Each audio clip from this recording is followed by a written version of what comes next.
The chandelier above the grand staircase shimmered like ice, but the air inside the Brooks mansion was poisoned with cruelty. Emily Carter stood trembling near the marble fireplace, her hands shielding her swollen belly. She was 6 months pregnant, barefoot, and surrounded by people who once called her family. Now, they looked at her as if she were filth.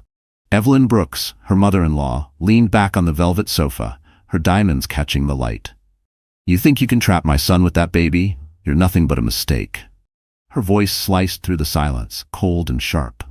Across the room, Liam Brooks, Emily's husband, sipped his scotch like a man observing a stranger's misery. The man she once adored, who had promised to protect her, stood motionless, his face unreadable. "Mother, let's just get this over with," he said. Emily's heart pounded. "Get what over with?" Evelyn smirked. "We want proof that you're not lying about the baby. You claim it's Liam's, then show us." The words hit her like a slap. "You can't be serious." "Oh, we are," came another voice, soft, venomous. Sophie Lane stepped forward, her red silk dress hugging every curve. Liam's mistress. The woman who had destroyed Emily's marriage now watched her with amusement. "If you have nothing to hide, prove it. Take off your dress." Emily froze, shame crawling up her throat. "I won't." Sophie tilted her head, feigning innocence. "Then maybe you're hiding something. Another man's child, perhaps?" Liam looked away, jaw tight, refusing to defend her. The betrayal burned hotter than the humiliation. "You know that baby is yours," Emily whispered. "You know it." Evelyn's tone turned venomous. "Stop acting like a victim. You come from nothing, a schoolteacher with no family, no background, no pedigree. You think you belong in this house? You're lucky I let you through the door." Emily's legs shook. The marble floor beneath her felt colder than ever. "Please," she said, her voice trembling, "I'm carrying your grandchild." Evelyn sneered. "Then show us."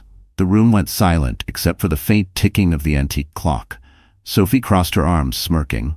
"It's simple. Take it off and this conversation ends." Tears stung Emily's eyes. Her throat closed as she whispered, "You're monsters." Sophie's laughter echoed. "No, darling, we're realists." Emily's breath hitched. She looked at Liam, her last hope, but he didn't move, didn't speak, didn't care. And something inside her broke. With shaking hands, Emily reached for the ribbon at the back of her maternity gown. The air thickened. Her vision blurred with tears. For the first time she realized the love she had clung to was nothing but a lie. Sophie leaned forward, eyes gleaming. "Go on," she whispered. Then, a sound cut through the air, the deep growl of an engine, tires screeching on gravel outside. The mansion's heavy iron gates opened. Evelyn frowned. "Who's arriving at this hour?" The butler appeared, pale as paper. "Ma'am, there's a man at the door." "Send him away," Evelyn snapped. But it was too late. The double doors swung open, and a tall man stepped into the room, his coat dusted with snow, his presence swallowing the air. His eyes locked on Emily, filled with rage and something deeper, protection. The crystal in Evelyn's glass trembled as the man spoke, his voice low and dangerous. "Touch my daughter again," he said, "and I'll bury every one of you." The entire room went still, because they finally realized who he was. No one in the Brooks mansion moved. The tension was thick enough to choke on. Emily stood frozen, her hands still clutching her gown. For a heartbeat, she couldn't breathe. The man before her was more legend than flesh. Richard Carter, her estranged father, the billionaire real estate magnate who once ruled Manhattan like a kingdom. She hadn't seen him in 4 years, not since she'd walked away from his wealth to marry for love.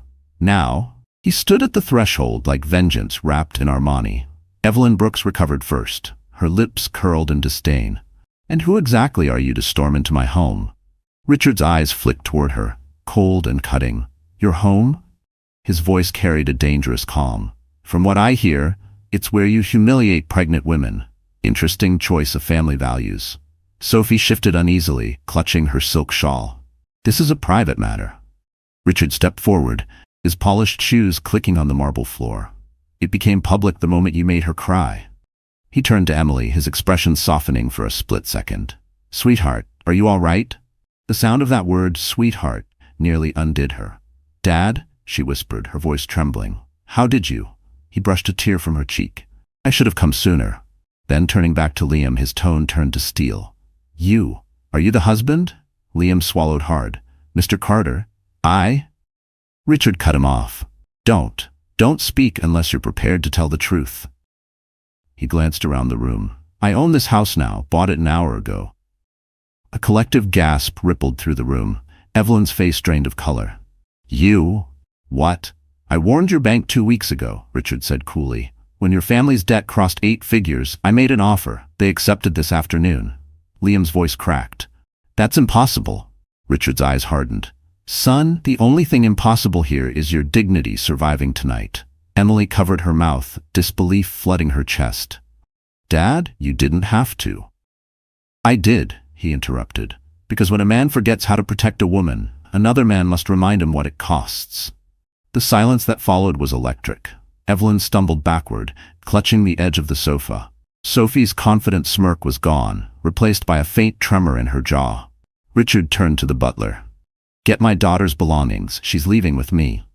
Evelyn snapped. You can't just take her. He shot her a look that could freeze fire. Try stopping me. Emily's eyes welled with tears. Dad, I don't want a scene. This isn't a scene, Emily, he said gently. It's closure. He took off his coat, revealing a tailored charcoal suit and a Mont Blanc pen clipped to his pocket, a subtle emblem of power. You were forced to stand in this room while these people tried to strip you of your dignity. I won't let them take another second from you. Liam took a hesitant step forward. Richard, listen. Mr. Carter to you, he snapped, and you should start listening to your lawyers. By tomorrow morning, Brooks Holdings will belong to Carter Global. Sophie gasped. You can't. Richard leaned close, his voice barely a whisper. I already did. He turned back to Emily and offered his arm. Come, sweetheart, you're going home. She hesitated, her hand trembling as she placed it on his sleeve. Dad, thank you. He smiled faintly, eyes glistening with something softer than power, pride. You don't thank a father for loving his daughter, you just remember who you are. As they walked toward the door, Richard paused and glanced back. Oh, and one more thing, he said calmly. The security outside, they work for me now. The guard stepped into the doorway, blocking the Brooks family in silence. And for the first time, Emily realized she wasn't powerless anymore. The city blurred past the tinted windows of the black Mercedes as it sped toward Manhattan. Emily sat beside her father, still trembling from everything that had happened. The rhythmic hum of the engine filled the silence between them. Outside, snowflakes danced under streetlights, softening the chaos of her thoughts. She stared at her reflection in the glass, a pale, exhausted woman with tear-streaked cheeks and eyes that once held hope. Richard watched her quietly. You haven't changed, he said finally. You still try to carry the world alone. Emily forced a small smile. You didn't come to my wedding. His jaw tightened. I didn't approve of the man you married. I warned you he wasn't worthy. And you were right, she whispered. But I wanted to believe love was stronger than money. The driver turned onto Park Avenue. Manhattan's skyline rose before them, glittering with a cruel kind of beauty. The same city where Richard Carter had built his empire. Emily used to love this view when she was little, sitting on his lap as he pointed to the towers he'd helped create. Tonight, it felt like a reminder of everything she'd lost trying to live like someone ordinary. Her mind drifted back to when she'd first met Liam. It had been at a charity art auction in downtown Chicago, where she was working as a volunteer curator. He was charming, confident, full of stories about ambition and destiny. He'd told her she had eyes that made chaos look calm. She'd fallen fast, drawn to his hunger for success, not realizing it would one day consume him. In those early months, they lived in a tiny apartment above a bookstore. They didn't have much, but Liam would cook pasta on Sundays and dance with her in the kitchen to Sinatra songs. She remembered laughing until her cheeks hurt, believing that happiness was something you built with love, not money. But once Liam's career took off, everything changed. He started measuring their life in dollars and appearances. The first time he brought her to his parents' mansion, she'd worn a simple navy dress. Evelyn Brooks had looked her up and down and said, "At least you're polite. That's something." That night, Liam told her not to take it personally. "My mother just wants the best for me," he'd said, brushing it off with a smile. But as the years passed, the smiles faded. He began coming home late, smelling of perfume that wasn't hers. When she asked questions, he accused her of being paranoid. Then came Sophie. The perfect assistant, young, ambitious, and eager to please. Emily had known long before she found the text messages. "She understands me," Liam had said once, not realizing Emily heard. That sentence had cut deeper than any betrayal. She pressed a hand to her stomach now, feeling the baby move. "Dad," she said softly, "I stayed because I didn't want my child to grow up without a family." Richard's expression softened. "A family isn't built by blood, sweetheart. It's built by love, and anyone who humiliates you doesn't deserve that word." The car slowed as they entered a private driveway leading to a penthouse tower overlooking Central Park. Richard's tone shifted. "You'll stay here until we fix everything. I've already called your doctor. You're safe now." Emily turned to him. "Safe?" she repeated, almost like a question. He nodded, resting a hand over hers. "You've been quiet too long. It's time to remember who you are, Emily Carter, not Mrs. Brooks, my daughter." The elevator opened with a soft chime. Gold light flooded the marble lobby. As they stepped out, Emily looked around the vast suite her father had kept empty for years. It felt strange, like walking back into a life she'd abandoned. But deep inside, beneath the hurt, something fragile began to stir. Hope. The morning after the confrontation, the Brooks mansion was wrapped in uneasy silence. The humiliation of last night still clung to the air like smoke. Evelyn Brooks sat in her parlor, clutching a crystal glass of bourbon at 9 a.m., fury trembling in her manicured hands. "He humiliated us in our own home," she hissed. "That arrogant man just walked in and took her as if she was his property." Sophie Lane, perched elegantly on the edge of the sofa, crossed her legs and smiled faintly. "Well, technically she was never really ours, was she? Emily was a mistake Liam made when he thought love could pay bills." Evelyn shot her a glare, but Sophie didn't flinch. She had learned how to play this family long ago, feeding their greed, flattering their vanity, whispering poison until it sounded like logic. "You think this Carter man will stop here?" Evelyn said. "He'll ruin everything. He's powerful, vindictive. We need to strike first." Liam walked in, his tie loose, his eyes bloodshot from a sleepless night. "Mother, stop dramatizing it. Carter's bluffing. He can't touch us." Sophie tilted her head. "You sure about that? I checked my phone this morning. Brooks Holdings dropped 8% overnight. That's not a bluff. That's a warning." Liam froze. "He's attacking the company?" Sophie smirked. "If you want to keep your empire, darling, you'll need to make Emily disappear, quietly." Evelyn's eyes narrowed. "How?" Sophie leaned forward. "We make her sign the divorce papers. Publicly, we'll spin the story that she cheated, that she's unstable. The press loves a scandal. Once she's discredited, Carter won't have a leg to stand on." Evelyn's lips curved into a cruel smile. "You're suggesting we destroy her reputation." "I'm suggesting," Sophie said smoothly, "we protect yours." Liam hesitated, guilt flickering in his eyes. "She's pregnant, Sophie. Whatever I did, she doesn't deserve." "Oh, please," Sophie interrupted, her voice dripping with disdain. "She's milking that pregnancy for pity. You think she's some saint? Wake up. She married you because she thought you'd save her. Now that her daddy's back, she'll use his billions to destroy you." Evelyn nodded, feeding off the venom. "Sophie's right. That girl has always been trouble. She humiliated this family by marrying beneath her station, and now she brings shame again. We end it before she destroys us." Liam's phone buzzed. It was an unknown number. He hesitated, then answered. "Hello?" A voice on the other end was calm and male. "Mr. Brooks, this is Carter Global Legal Division. We'll be reviewing your firm's acquisition history this week. Please prepare all financial documents." Liam's stomach dropped. "What? You can't." The line went dead. Sophie stood, smoothing her dress. "See? The clock's ticking. We do this tonight. We'll invite the press for a charity dinner and announce the divorce. Emily will be forced to sign in front of witnesses. No father, no cameras, just control." Evelyn's smile returned, cruel and gleaming. "And if she refuses?" Sophie looked straight at her. "Then we remind her what happened last night. Public humiliation works both ways." Liam sank into a chair, running a hand through his hair. "If this backfires—" "It won't," Sophie cut in sharply. "By tomorrow she'll be gone, Carter will be powerless, and Brooks Holdings will rise again."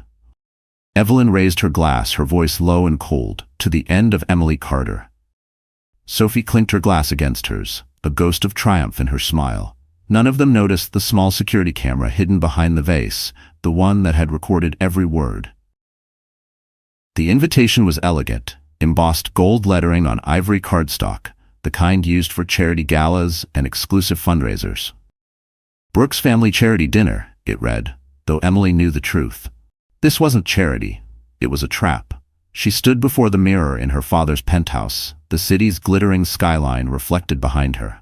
Her father had advised her not to go, but something inside her needed closure, needed to face them. She wore a simple black maternity gown, her long brown hair cascading in loose curls.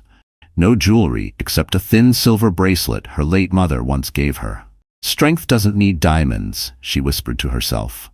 When she arrived at the Brooks mansion, the valet hesitated before taking her keys, recognition flickering in his eyes. The front doors opened to a wave of laughter and camera flashes. The room was filled with people she used to call family, their smiles as fake as the floral centerpieces that decorated every table. Evelyn Brooks was the first to greet her.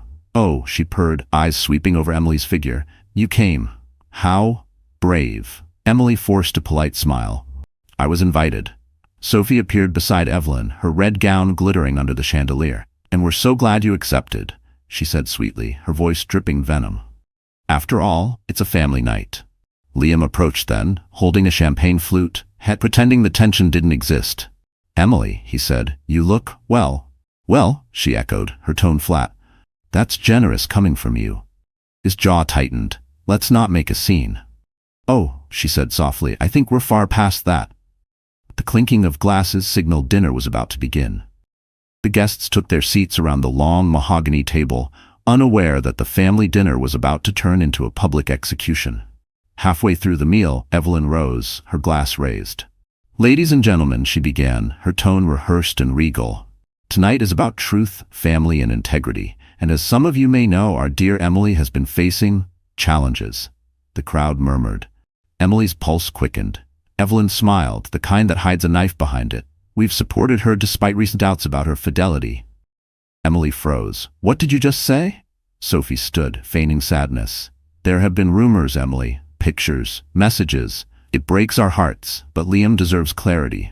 Liam looked at her then, not with love, but with cowardice. He handed a white envelope to a waiter, who placed it before Emily. "Divorce papers," he said softly. "Just sign them, and this ends tonight." Emily's vision blurred. "You're doing this here, in front of them?" Evelyn clasped her hands dramatically. "You should be grateful, dear. We're allowing you to leave with dignity. The laughter, the whispers, the cameras. It was all too much." Emily rose from her chair, trembling. "You're monsters. Every one of you." Sophie's smirk widened. "No, darling, we're survivors." Emily's chair screeched across the floor as she stepped back, voice shaking but strong. "You can take your lies, your money, and your empty hearts, but you'll never take my name again." She turned and stormed out, the cameras flashing like lightning behind her. Outside, snow began to fall, blanketing the mansion in white silence. She pressed a hand to her belly, whispering, "We're leaving this pain behind." What she didn't know, what no one knew, was that someone had already leaked the dinner footage to the press. And by morning, the whole world would see what they had done to her. The snow had turned to sleet by the time Emily stumbled into the street. The cold bit through her dress, but she didn't care. Her heels clicked unevenly on the pavement, each step a struggle between fury and heartbreak. The flashes from the cameras behind her still burned in her vision. She could hear reporters shouting questions as she reached her car. "Mrs. Brooks, are the rumors true? Did you cheat? Is it over?" She slammed the door and sped off, her tears blurring the road ahead. By the time she reached her father's penthouse, her body was shaking. She barely made it inside before collapsing onto the floor. The echo of Evelyn's laughter, Sophie's smirk, Liam's silence, they all rang in her ears like a cruel symphony.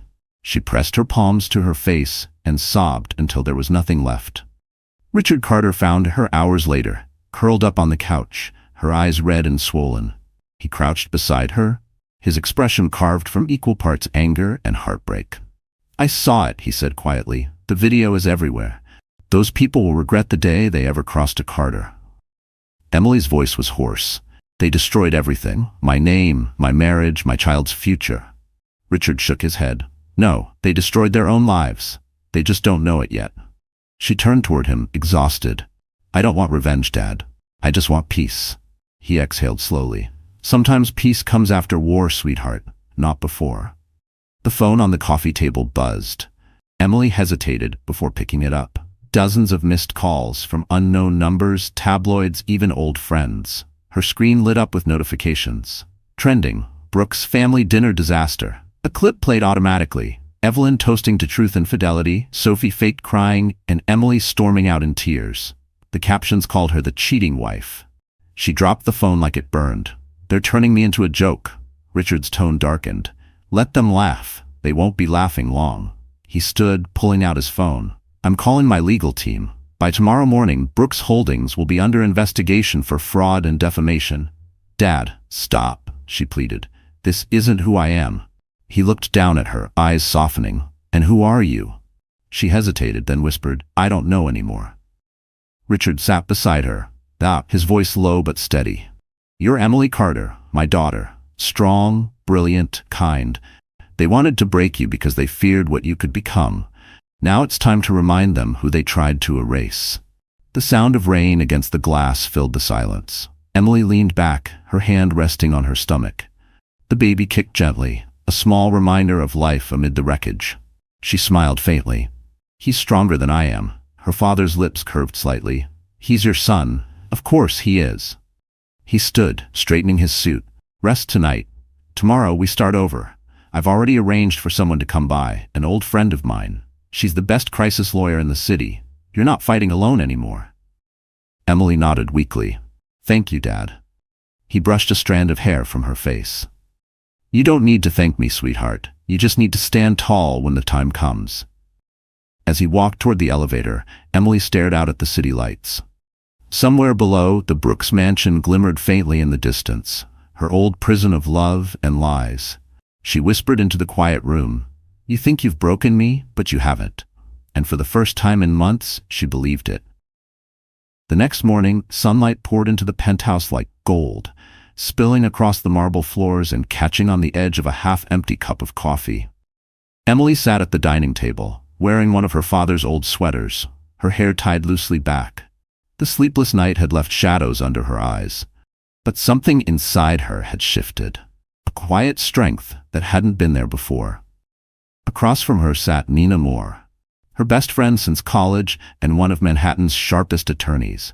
Nina's dark curls were pinned in a sleek bun, her sharp gray eyes scanning the folder of documents spread across the table. I watched the footage, she said flatly. They didn't just defame you, they orchestrated it. Evelyn, Sophie, Liam, all of them. And it's going to cost them everything. Emily wrapped her hands around her mug, her voice soft. I don't care about money, Nina. I just want my life back. Nina smiled faintly. Then let's start by clearing your name. Before Emily could reply, the elevator chimed. Richard Carter stepped out, dressed in a black suit, calm but radiating power. He placed a file on the table. This is the beginning, he said. Brooks Holdings board is collapsing. They over-leveraged their real estate portfolio. By the end of the week, I'll own controlling shares. Emily's eyes widened. Dad, you can't just... Yes, I can, he interrupted. And I will. But this isn't only about revenge. There's something you need to know. Something I've kept from you for too long. Nina exchanged a wary look with Emily. What is it? Richard hesitated, the weight of years settling in his expression. When your mother passed, she left behind a trust, a substantial one. It was meant for you, but I locked it away. I wanted you to learn to live without it, to find love that wasn't built on wealth. Emily frowned. A trust? He nodded. Not just money, half of Carter Global's future shares, in your name. You, my dear, are not just my daughter. You're the heir. The words landed like thunder. Emily stared at him, speechless. You're saying, I'm the future of Carter Global? Richard's voice softened. You were always meant to be. I just needed to know you had the heart to handle it. Now, after what they did to you, I have no doubt. Nina's grin widened. Then we have leverage. If she's the heir, anything the Brooks family tries to do will look like an attack on a Carter. That's not gossip, that's suicide. Emily blinked back tears, overwhelmed. I never wanted this, Dad. I just wanted a family. Richard reached across the table, taking her hand. And you'll build one. But first you need to stand tall. The world sees you as the broken wife. By the end of this week, they'll see you as something else, a Carter. Nina flipped open her laptop, her tone all business.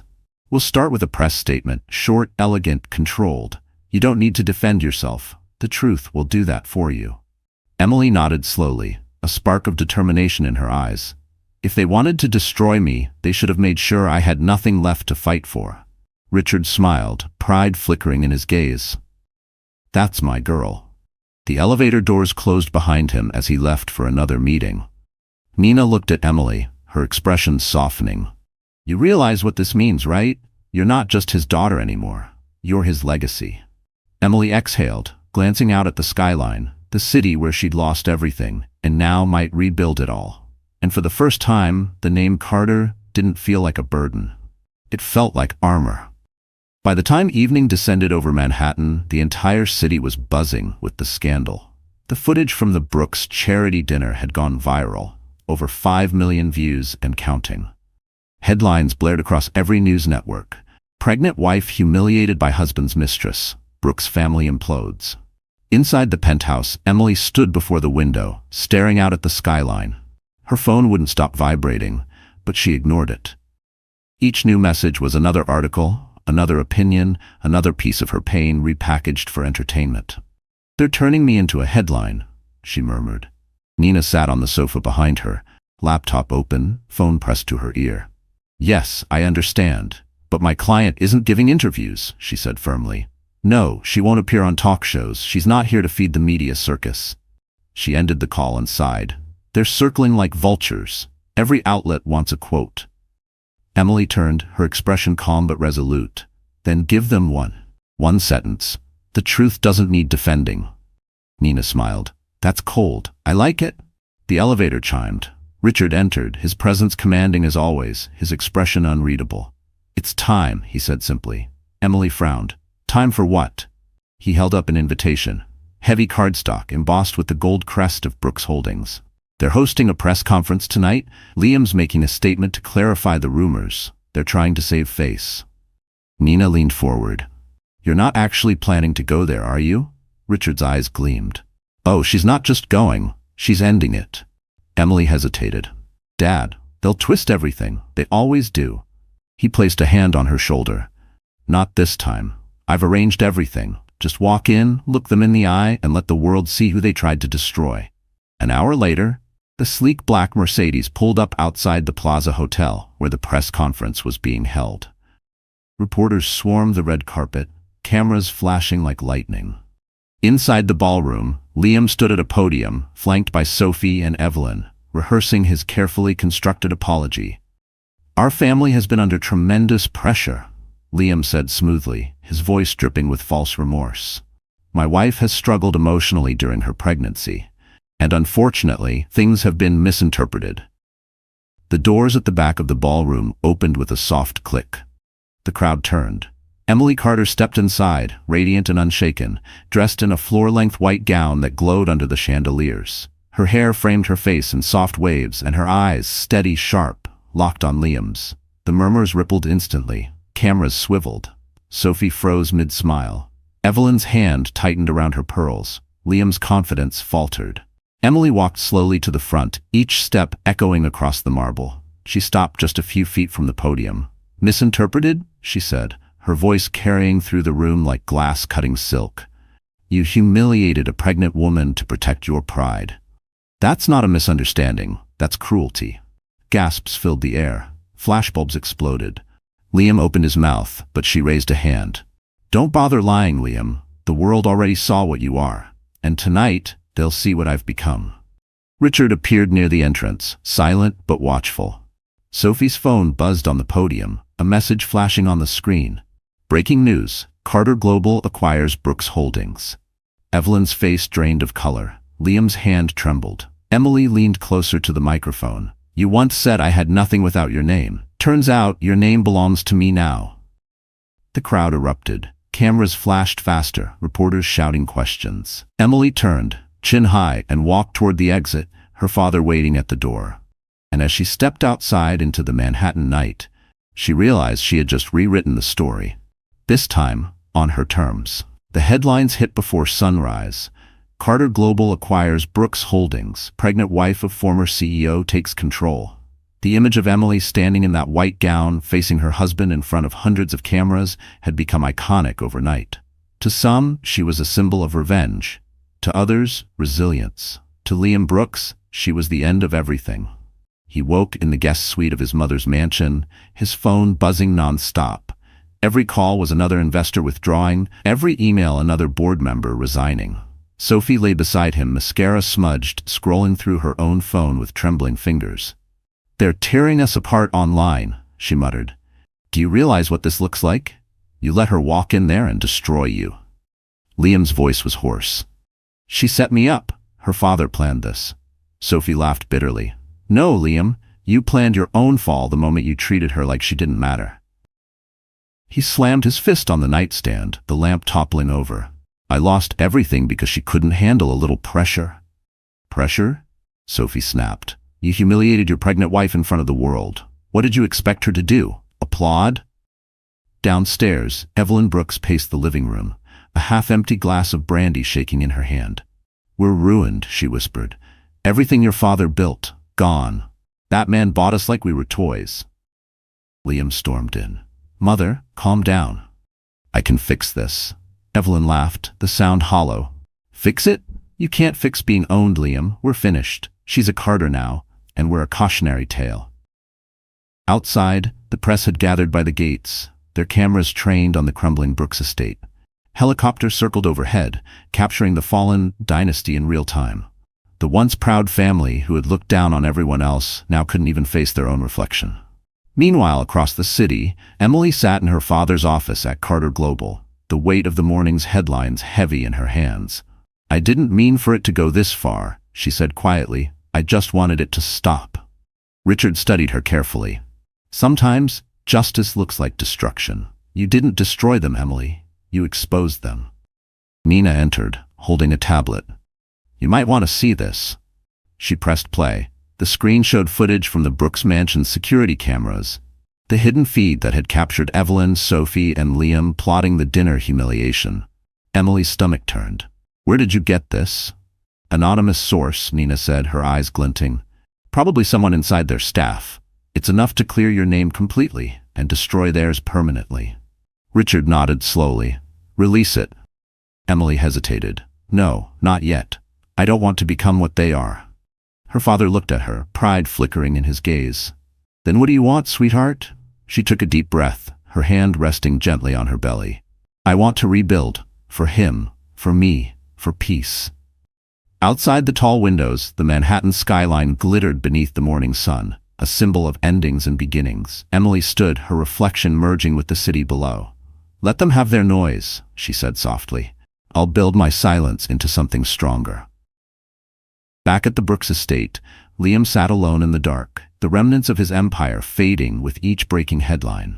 On the television, Emily's calm face appeared during a brief press statement, her words simple and steady. "The truth doesn't destroy. It reveals." Liam's eyes filled with tears he refused to shed. And in that moment, he finally understood what real power looked like, and it wasn't his anymore. Weeks passed. Winter loosened its grip on the city, and Manhattan began to thaw beneath the pale warmth of early spring. For the first time in months, Emily Carter woke to silence that wasn't heavy. It was peaceful. Sunlight poured across the soft white linens of her new home overlooking Central Park. The walls were painted in gentle cream tones, the nursery next door filled with quiet lullabies and the faint scent of lavender. Her father had offered her everything: private security, a team of assistants, a driver, but Emily asked for just one thing: space. She needed to rediscover who she was without the noise of humiliation or the weight of revenge. So, each morning, she brewed her own coffee, opened the balcony doors, and let the city's hum remind her she was alive. That morning, as she rocked gently in a wicker chair, she felt her baby move, a strong, steady kick that made her laugh softly. "You're getting impatient, aren't you?" she whispered. "Just a little longer." A knock echoed through the apartment. It was Nina, carrying a brown envelope in her usual energy. "You've been officially cleared," she said, handing it over. "The footage went public. Every lie they told is gone." Emily hesitated. "Did you release it?" Nina grinned. "Not me. Someone else beat me to it. Looks like one of their own turned on them. Emily smiled faintly. Poetic justice. Nina's tone softened. They're finished, Em. The Brooks Empire's bankrupt. Sophie fled the city, Evelyn's hiding from the press, Liam's been disbarred from every board in New York. For a moment, Emily said nothing, then she whispered, I don't hate them anymore. I just feel free. Later that afternoon, she met her father in the garden terrace of the Ritz-Carlton, one of his favorite quiet spots. The air was warm with the scent of magnolias. Richard Carter, usually a man of steel and strategy, looked uncharacteristically content. You look different, he said, studying her. I feel different, she replied. For the first time, I'm not surviving. I'm living. He smiled, setting down his coffee. You know, I spent years thinking strength meant power, wealth, control. But watching you... He paused, his voice softening. You reminded me that strength is grace under fire. Emily reached across the table, taking his hand. You saved me, Dad. He shook his head. No, sweetheart, you saved yourself. A comfortable silence settled between them, broken only by the rustle of leaves and distant city noise. When he left for a meeting, Emily wandered through the garden, lost in thought. Her phone buzzed, an unknown number. She hesitated, then answered. Emily? Liam's voice cracked through the line, quiet and broken. I know you don't owe me anything, but I needed to say I'm sorry. I ruined everything. You were the best thing that ever happened to me. She closed her eyes, exhaling slowly. You're right, she said gently. I was. He said nothing. She ended the call. That night, under the soft glow of the nursery lights, Emily held her newborn son for the first time. He was small, warm, perfect, the future in her arms. Tears filled her eyes, not from pain but from healing. She whispered to him, You'll grow up knowing love, not fear, dignity, not shame. Because your mother learned the hard way that no one defines you. You define yourself. Outside, the city sparkled, alive, endless, forgiving. And as dawn broke over Manhattan, Emily Carter smiled for the first time without sorrow, her past behind her and her legacy just beginning. Spring had fully awakened in New York, and with it, a new rhythm pulsed through Emily's days. Her son, Noah, was now 3 months old. Healthy, strong, and already the center of her world.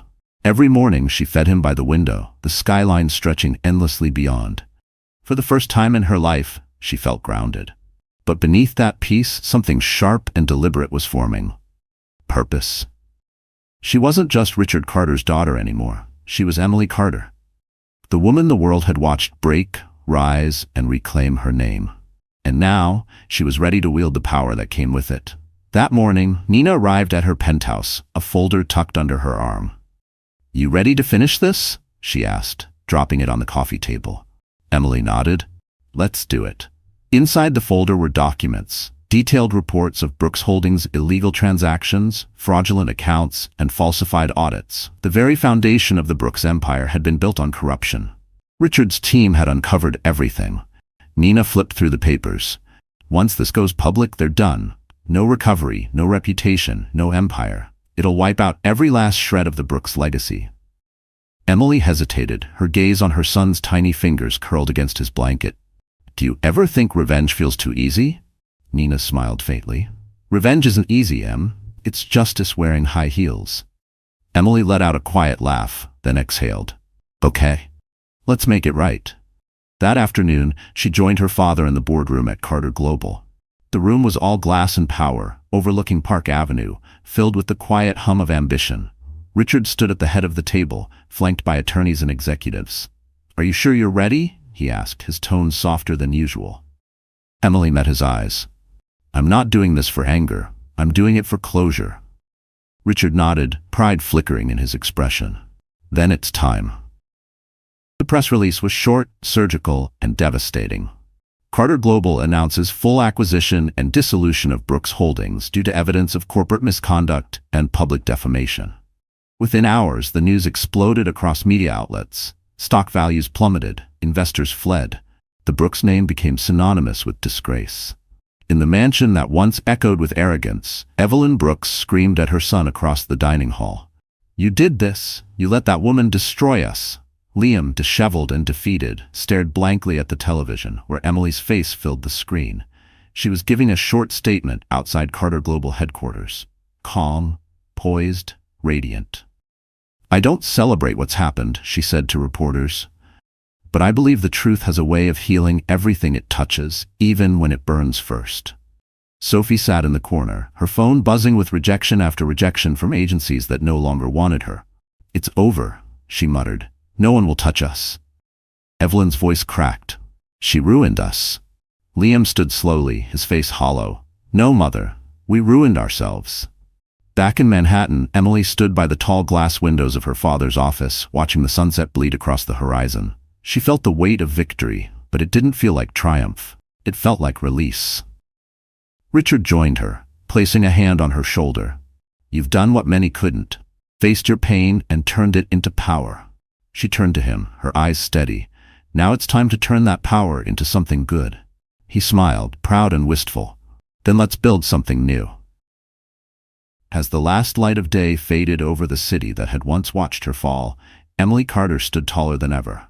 Not as the woman who survived humiliation, but as the woman who transformed it into legacy. And for the first time, she wasn't fighting the storm. She was the calm after it.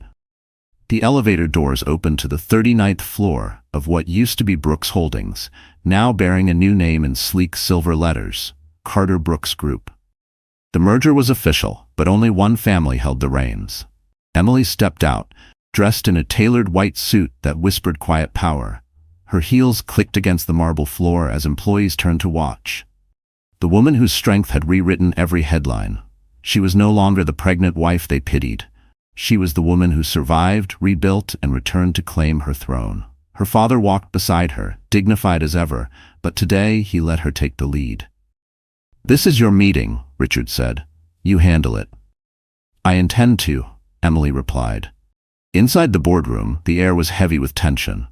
Liam Brooks sat at the far end of the table, his posture stiff, his expression desperate. Across from him, Sophie sat with sunglasses perched on her head, pretending confidence while her hands trembled. Evelyn Brooks was nowhere to be seen. The family matriarch had fled to Europe days earlier, claiming health issues. "Thank you for coming," Emily began, her voice steady but sharp. "I know this must feel uncomfortable." Liam cleared his throat. "Emily, please, we don't need to make this public. Whatever you want, money, properties, we can work something out." She smiled faintly. "I already have everything I want.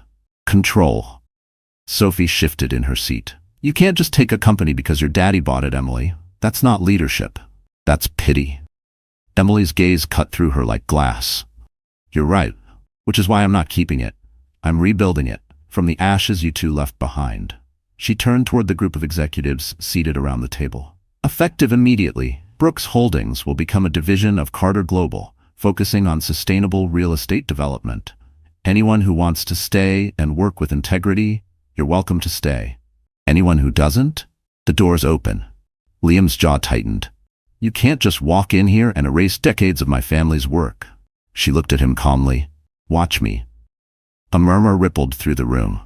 Richard leaned back, observing his daughter with quiet satisfaction.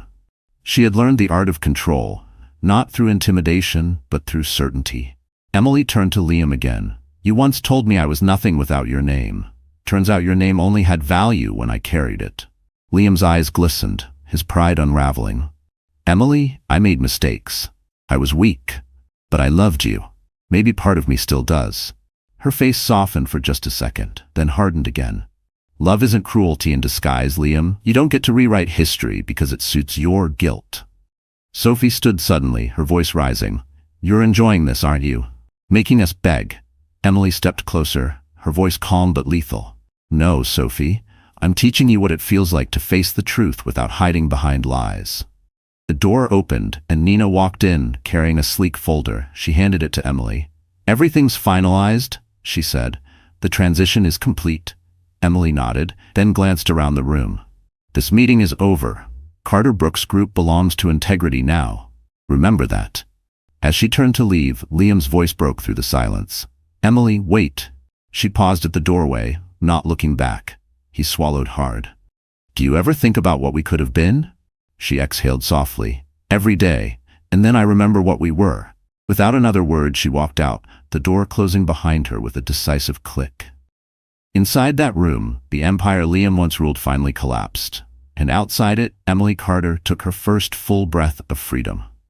The video leaked at dawn. By 8 a.m., every major news network was broadcasting it. Sophie Lane's voice, sharp and unmistakable, filled the screens of millions of viewers across the country.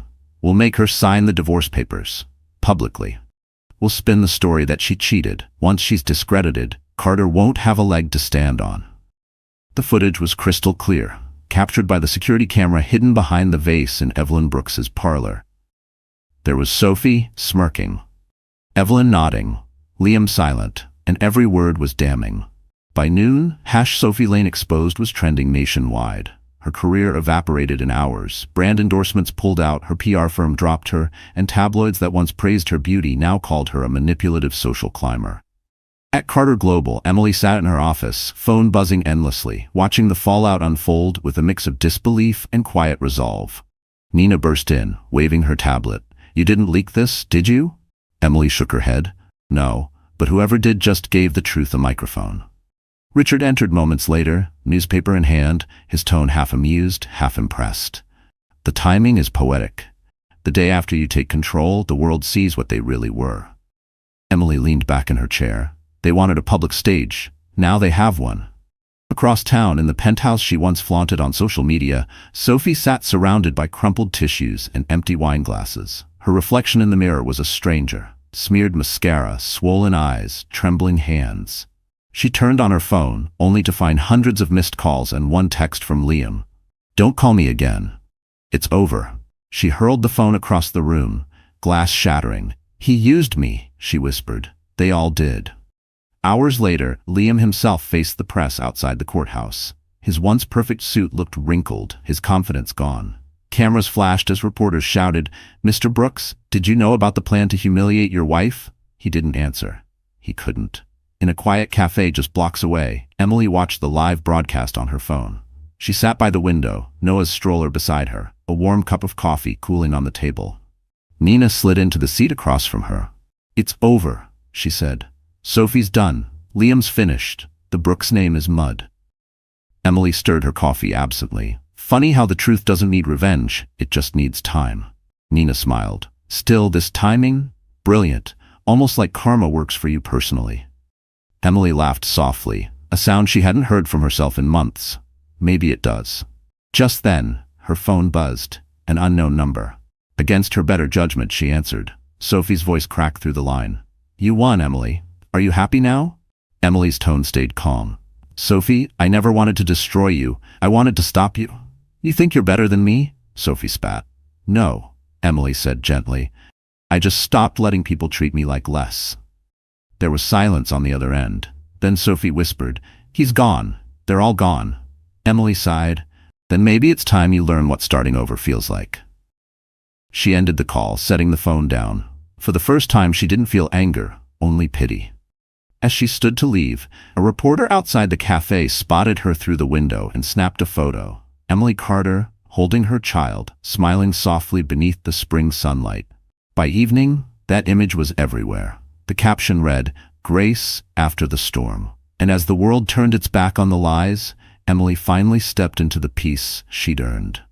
The Brooks mansion, once a symbol of old money, prestige, and ruthless ambition, now stood half empty. Reporters camped at the front gate, drones hovering above the marble fountains that no longer ran. The once impeccable lawns were unkept, the family crest removed from the iron gates. The empire that had looked untouchable was now just another cautionary tale. Inside, Liam Brooks sat in the darkened study, the curtains drawn, surrounded by unpaid bills and unopened letters. The shelves that once held trophies and investment awards were bare. The sound of his own breathing was the loudest thing in the room. On the television across from him, a news anchor spoke with grim precision.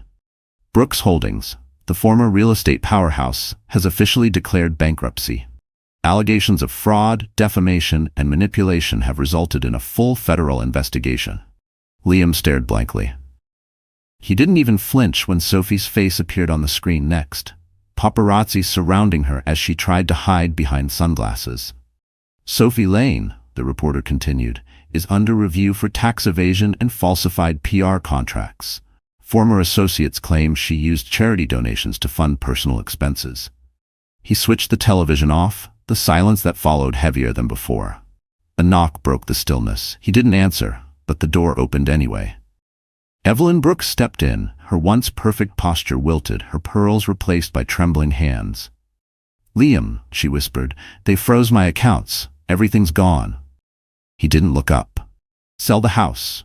"This house," she gasped. "Your father built this home. It's our legacy." He laughed bitterly. "Our legacy is a scandal on every news channel." She sank into the chair across from him. "Do you ever think maybe we deserve this?" Liam's jaw tightened. "No one deserves to be destroyed like this." "Emily didn't deserve what we did to her," Evelyn said softly. "And yet we did it anyway." Her son's silence was answer enough. Meanwhile, in the Carter Global Tower, Emily stood before a floor-to-ceiling window overlooking the city. The world she'd once been crushed under now gleamed beneath her feet. She wasn't gloating. She was breathing. Nina entered with a folder. "The court finalized it. The divorce is complete. Full custody of Noah, and you're officially cleared of every accusation." Emily took the papers, nodding. "Good. There's more," Nina added. "The government seized the Brooks assets. Evelyn's facing fines. Sophie's been blacklisted. Liam, well, he's got nothing left." Emily's eyes softened. "Nothing?" Nina nodded. "He sold the mansion. He's staying in a hotel under a fake name. No one's seen him in days."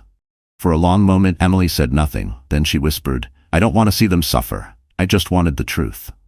Richard Carter entered then, elegant as ever, but with a rare warmth in his tone. "The truth has done its job. You don't need to look back anymore." Emily smiled faintly. "I'm not. I'm looking forward." Outside, the media continued its frenzy, photos of the Brooks' downfall plastered everywhere. Yet amid the noise, another image began to trend. Emily Carter leaving the courthouse, Noah in her arms, sunlight breaking through gray clouds behind her. The caption read, "She lost everything and found herself." In a dim motel room miles away, Liam saw that image on his phone screen. His eyes welled up, but this time it wasn't anger. It was regret. Raw and unfixable. He whispered into the dark, "I thought I broke her." But she was just getting started. And somewhere in the city she now owned, Emily Carter finally let go of the pain that once defined her. The Manhattan Supreme Court building loomed large and austere beneath a gray morning sky. The cold wind cut through the plaza as cameras lined the steps, reporters shouting questions that echoed against the stone columns. Inside, under the domed ceiling, a silence of consequence hung in the air. Today was the final hearing. Carter v. Brooks. Emily Carter entered the courtroom flanked by Nina and her father. She wore a navy dress and carried no jewelry, no armor other than her composure. In her arms she held a single silver pen, the one her father had given her before the first trial began. "To sign your own freedom," he'd said. Across the aisle, Liam Brooks sat with his attorney, looking nothing like the man she once knew. The tailored confidence was gone, replaced by exhaustion. His hair was longer, his tie uneven, his eyes heavy with nights of regret. Beside him sat Evelyn, dressed in black, her face pale and tight. Sophie was nowhere to be seen. The judge entered, commanding instant silence. "We're here to finalize the matters of divorce, property division, and custody," he began. His voice echoed through the room, impartial but heavy with the gravity of what had come before. Nina stood first. "Your Honor, my client seeks sole custody of her son, Noah Carter, and full ownership of the remaining Carter Brooks shares, as agreed upon in the merger's dissolution clause." Liam's attorney rose, clearing his throat. "Your Honor, Mr. Brooks acknowledges his prior misconduct and wishes only for visitation rights. He will not contest custody or assets." Emily looked at Liam then, for the first time in months, really looked. He met her gaze, his lips parting as if to speak, but no words came. His eyes held apology, but also acceptance. The judge reviewed the papers before him.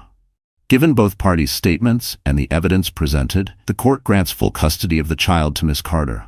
All financial claims and property disputes are hereby settled in her favor. This court is adjourned. The gavel struck once, a sound that marked the end of everything old. Reporters outside scrambled as Emily exited the courthouse, her father by her side. The cold air felt different now, crisp, clean, almost forgiving. "It's over," Nina said softly, holding the door of the black Mercedes open. Emily hesitated, glancing back at the steps. Liam stood at the top, watching her go.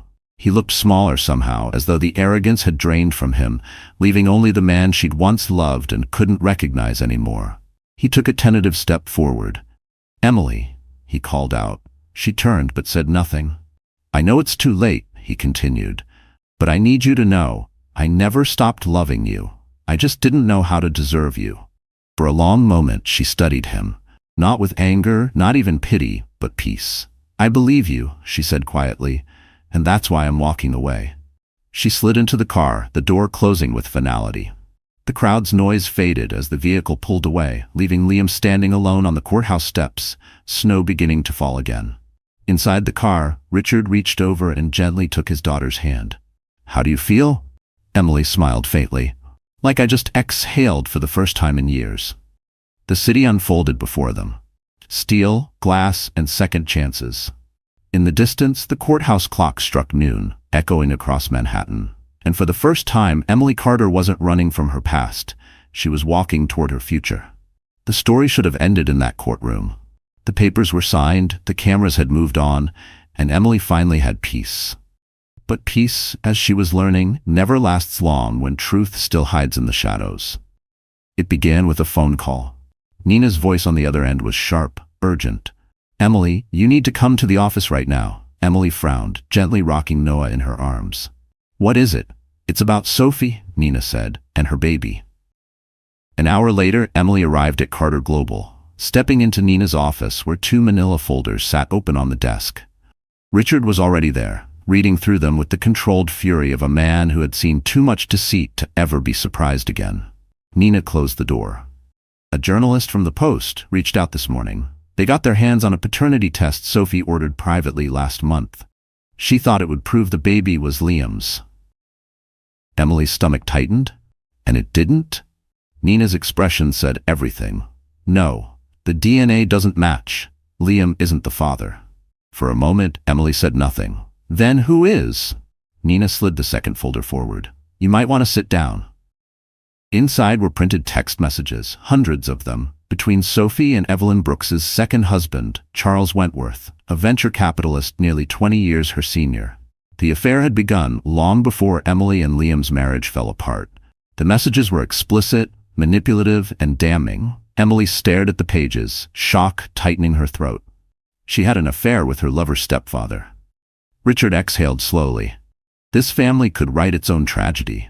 Nina nodded. "The media doesn't know yet, but they will. When it breaks, it'll destroy what's left of the Brooks name." Emily stood, pacing the room. "I don't want this to become another circus. I've had enough scandals for a lifetime." Richard's gaze was steady. "You can't stop the truth from surfacing, sweetheart, but you can decide how you'll respond when it does."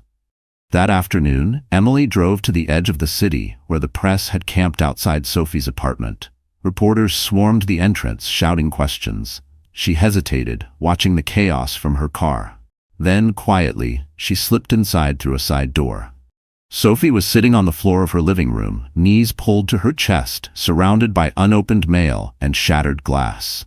Her once perfect face was pale, her hands trembling. Emily closed the door behind her. "You look exhausted," she said softly. Sophie looked up, startled. "Why are you here?" "Because I know," Emily replied. "About the baby, about Charles." Sophie's face crumpled. "It wasn't supposed to happen. He promised he'd protect me. But when I got pregnant, he disappeared. Evelyn found out and tried to cover it up. That's why she pushed the divorce. She didn't want her family's name tied to mine." Emily's heart twisted. "You destroyed me to save yourself." Sophie nodded, tears streaming down her face. "I know. And now I have nothing left." Emily sighed, her voice gentle but firm. "Maybe that's where you start, with nothing, because sometimes you have to lose everything to learn who you are." Sophie looked up, broken. "Why are you being kind to me?" Emily turned to leave. "Because I know what it's like to fall. The difference is, I got back up." Outside, the cameras caught only her silhouette as she walked away into the evening light, her white coat fluttering behind her. And when the news finally broke, the world saw what Emily already knew. Some people destroy themselves long before anyone else does. The city had already devoured the latest scandal. By dawn, every newspaper headline screamed the same revelation: Sophie Lane's baby not fathered by Liam Brooks, affair with stepfather exposed. The Brooks name, once whispered with admiration in Manhattan's elite circles, now stood as a synonym for deceit. Emily Carter watched it unfold from her penthouse balcony, a mug of coffee warming her hands. The skyline glowed beneath a pale sunrise. Silent, unjudging, eternal. She could have celebrated, she could have smiled, but all she felt was relief. Quiet, steady, final. Her father joined her, his silver hair gleaming in the morning light. "It's over now," Richard said simply. "Every one of them has paid their price." Emily took a slow sip. "Then maybe it's time to stop counting debts." He studied her for a moment, surprised by her calm. "You've changed." She smiled faintly.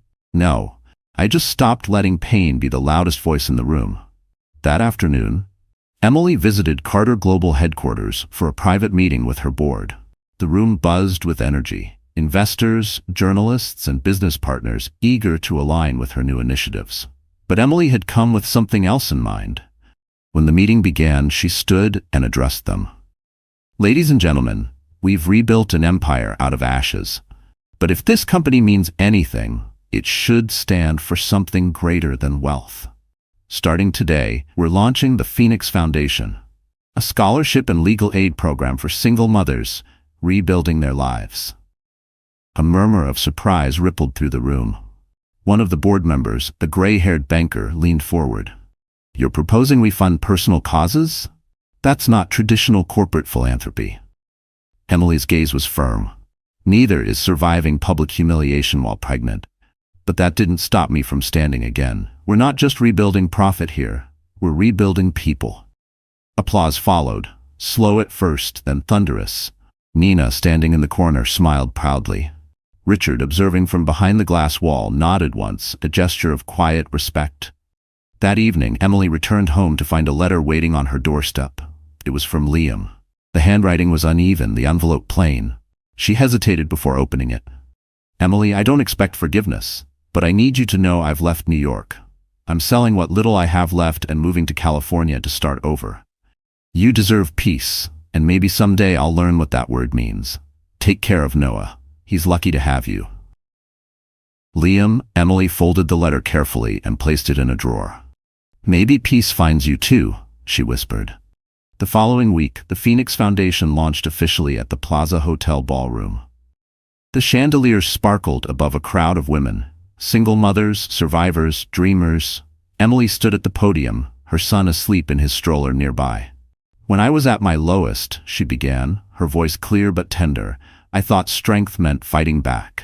But true strength is quieter. It's standing up when no one believes in you, especially yourself.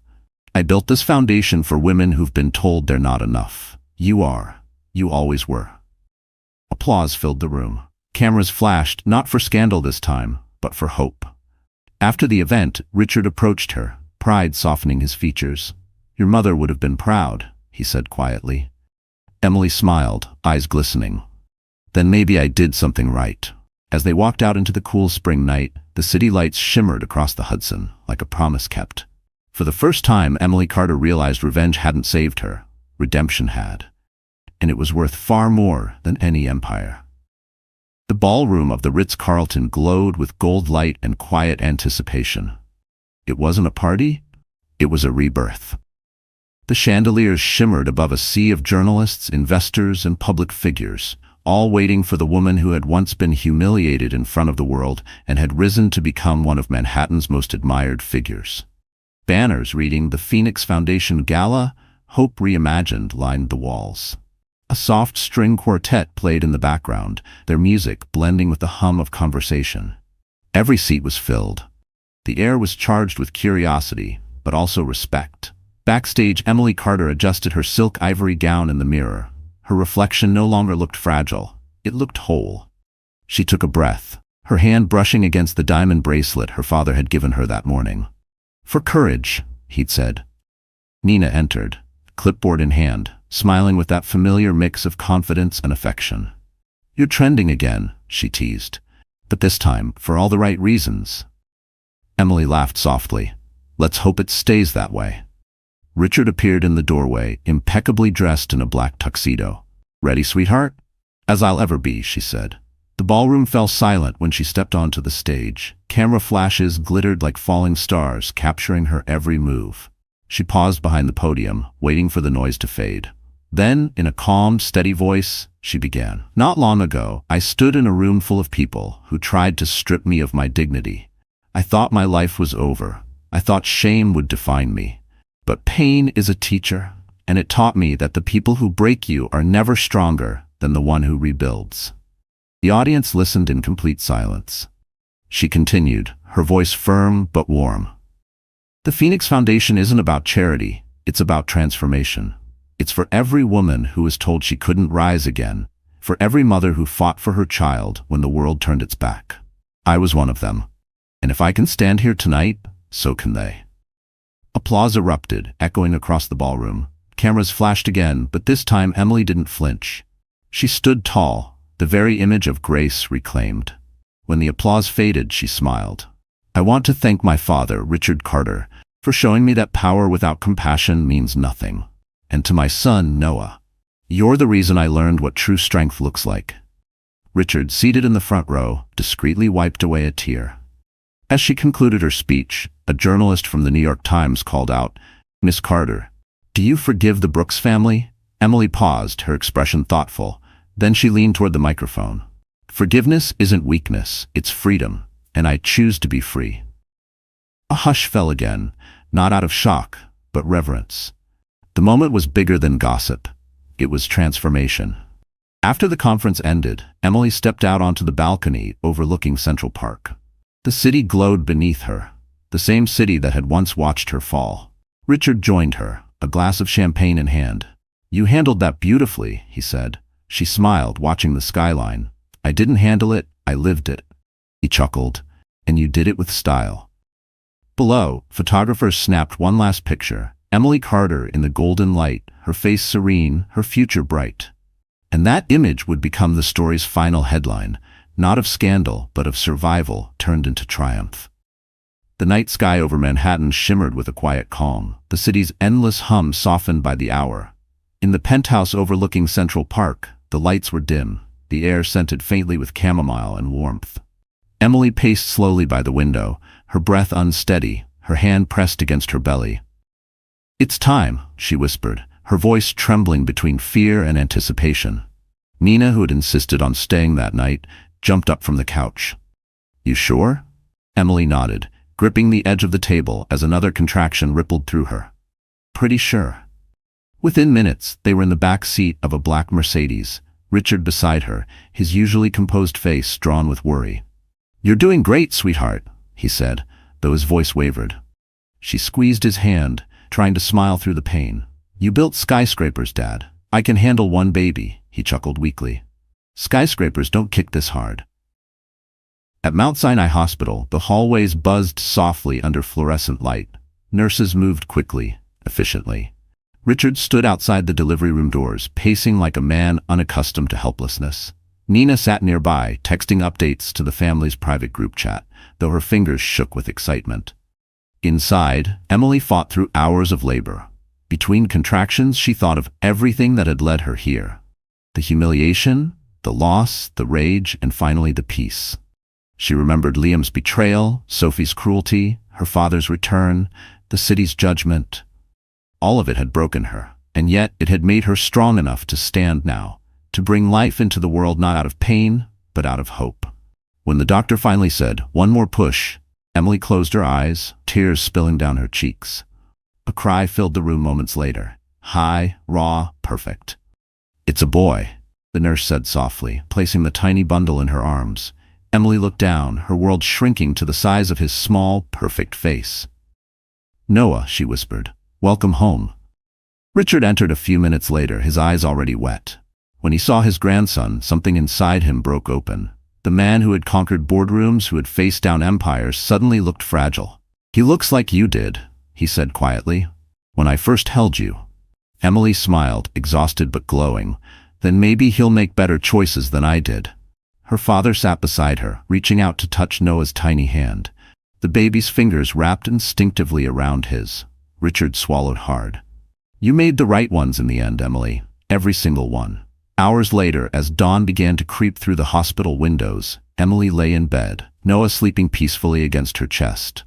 The city outside was waking. taxis, horns, the distant pulse of New York life resuming its rhythm.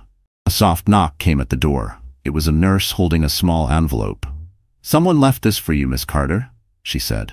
Emily opened it. Inside was a simple handwritten note. "Thank you for teaching me what love isn't, Elle." She stared at it for a moment, then smiled faintly and tucked it into Noah's baby book. A memory, not a wound. Richard returned with coffee and a quiet grin. "Ready to take him home soon?" Emily nodded, her gaze soft on the sleeping child in her arms. "Home," she repeated, tasting the word like a promise. The skyline outside gleamed under the sunrise, and for the first time in years, Emily Carter felt completely whole. Because this wasn't the end of her story, it was the beginning of his. A year had passed. Manhattan was bathed in golden spring light, its skyline reflected in the calm waters of the Hudson. In a quiet corner of Central Park, near the cherry blossoms, Emily Carter sat on a blanket with her 1-year-old son, Noah. He laughed as he tried to chase a pigeon, his tiny hands reaching for the air, his giggles cutting through the hum of the city. She smiled, a smile that came easily now, one not shadowed by memory or pain. The wind brushed against her hair, carrying the faint scent of tulips and roasted coffee from the nearby cafe. Her life had slowed, but her heart had never been fuller. Across the path, Richard Carter watched them from a bench, a soft pride in his eyes. He had traded some of his meetings for mornings like this, his empire no longer his only legacy. Beside him sat Nina, now the official co-director of the Phoenix Foundation, their shared project thriving across multiple cities. "You know," Nina said, sipping her latte, "she doesn't even realize she's become the symbol of every woman who ever thought she couldn't start over." Richard smiled faintly. "That's what makes her remarkable. She never wanted fame, just peace." Back on the grass, Emily picked up Noah, pressing a kiss to his forehead. He smelled of baby lotion and innocence, everything pure she'd fought to protect. "One day," she whispered to him, "I'll tell you how hard it was to get here, but not to make you sad, to show you that no matter what happens, you can always stand up again." The sound of footsteps approached. A young reporter, hesitant but determined, stood at the edge of the path, clutching a notebook. "Miss Carter?" she asked softly. "I'm sorry to interrupt. I'm writing an article about the 1-year anniversary of your foundation. Could I ask you one question?" Emily nodded. "Of course." The girl smiled nervously. "If you could tell women watching your story one thing, one truth you've learned, what would it be?" Emily thought for a moment, watching the sunlight play across the lake. Then she said, "That pain doesn't define you, it refines you. Everything I went through, every cruel word, every tear, led me here. Sometimes the storm isn't sent to destroy you, it's sent to clear the path." The reporter blinked, her pen hovering midair. "That's beautiful." Emily smiled. "It's real." As the young woman walked away, Richard approached with Nina, carrying coffee and a small box tied with a blue ribbon. "From the Carter Global Board," he said. "They voted unanimously to rename the headquarters." Emily raised an eyebrow. "Rename it?" Nina grinned.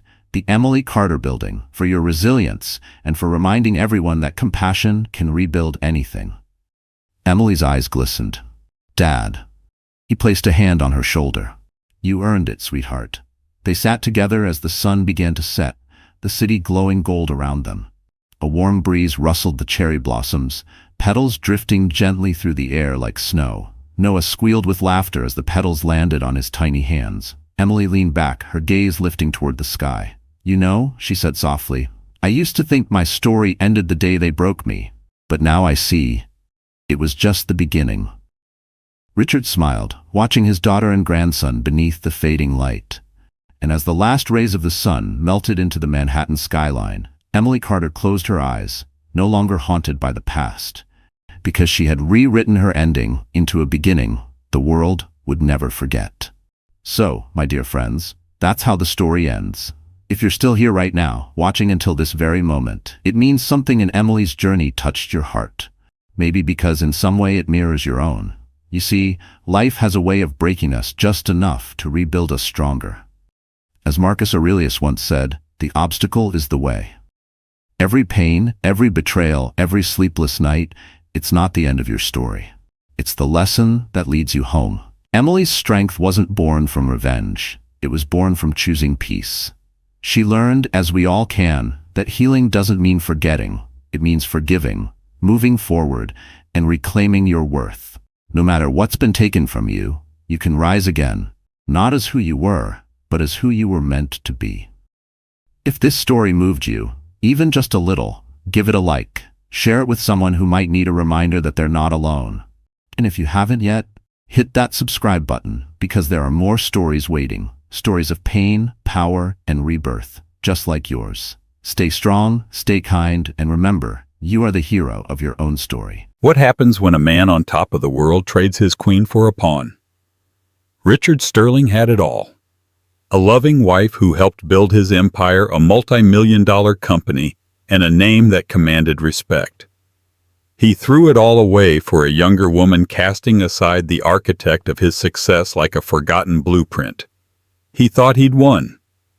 But he never imagined that the woman he left with nothing would come back with everything, becoming a billionaire who would drag him into the biggest fight of his life, a fight for his house, his company, and the very name he built. This isn't a story about a divorce.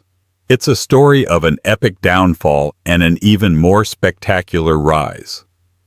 The Sterling name was synonymous with a certain kind of Californian dream. It wasn't the brash new money flash of Silicon Valley, nor the inherited prestige of old San Francisco dynasties. Sterling Innovations was something more tangible, more foundational. They designed and manufactured the high-end bespoke components that made modern luxury possible. The silent automated systems in smart homes, the advanced filtration technology in infinity pools, the specialized composites for private jets. And at the head of it all was Richard Sterling, a man who looked every bit the part. With his silver-streaked hair, custom-tailored suits, and a smile that could disarm a hostile board meeting, he was the face of the company. His wife Eleanor was the company's ghost. They had met at Stanford. He was the charismatic business student who could sell sand in the desert. She was the quiet, prodigiously brilliant chemical engineering postgrad. They fell in love in the hushed aisles of the library, their story woven between textbooks and late-night study sessions. It was Eleanor's early research into polymer membranes that became the seed of their first product. They started in their garage in Palo Alto, with Eleanor perfecting the formulas and Richard charming their way into their first few contracts. For 25 years, that was their dynamic. Eleanor was the chief technology officer in title, but in practice she was the silent engine. She ran the labs, oversaw R&D, and solved the impossible problems, while Richard became the public-facing titan. He was the one featured in Forbes, the one who gave keynote speeches, the one who golfed with senators. Eleanor, content with her work and her family, never coveted the spotlight. She preferred the clean, predictable certainty of a laboratory to the messy, unpredictable world of public relations. Their life was a masterpiece of curated perfection. The sprawling estate in Atherton, a testament to modern architecture with glass walls overlooking ancient oaks, was a home Eleanor had helped design. Their two children, Leo and Chloe, were now in college, their futures seemingly paved with gold. To the outside world, the Sterlings were unbreakable. But inside, the glass house cracks were beginning to show. Richard, now in his early 50s, had grown accustomed to the applause. He started to believe his own press. The we of their early days had slowly, insidiously become I. It was my company, my vision, my success. Eleanor's contributions were mentally demoted from foundational partner to supportive wife. He'd pat her hand at dinner parties and say, "I couldn't do it without my Ellie." The words a hollow echo of a truth he no longer fully believed. The catalyst for the collapse had a name: Isabella Rossi. Isabella was 26, an MBA grad with a razor-sharp mind and ambition that burned like a wildfire. Hired into the marketing department, she was a supernova. She was beautiful, yes, but it was her strategic worship of Richard that was her true weapon. She didn't just admire him, she deconstructed his ego and fed every piece of it. She quoted his old speeches back to him, hung on his every word in meetings, and made him feel not like a successful 52-year-old, but like the 30-year-old visionary he still saw in the mirror. Eleanor saw it first, of course. A shift in Richard's schedule. The hushed phone calls. The sudden intense interest in the company's marketing strategy, a department he'd long considered secondary to his own deal-making. She tried to talk to him, but her concerns were dismissed as paranoia, as the anxieties of a woman of a certain age. "Ellie, for God's sake," he'd said, waving a dismissive hand. "She's a brilliant employee. I'm mentoring her. Is a man not allowed to foster young talent anymore?" The mentorship culminated on their 25th wedding anniversary. Richard had planned a lavish party at the estate. Hundreds of guests mingled on the perfectly manicured lawns. Richard gave a speech, raising a glass to Eleanor. "To my rock, my anchor. 25 years. Who would have thought?" Later that night, after the last guest had departed and the caterers had cleared away the champagne flutes, he told her. He stood by the vast glass wall overlooking the illuminated pool, his reflection a dark silhouette against the glittering water.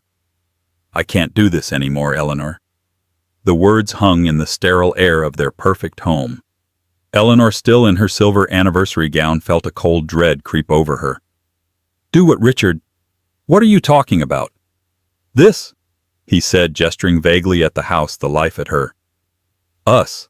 I'm in love with Isabella. I'm leaving." There was no negotiation, no pleading. It was a declaration. It was a business decision. The asset of their marriage had ceased to perform and was being liquidated. Eleanor felt the floor drop out from beneath her.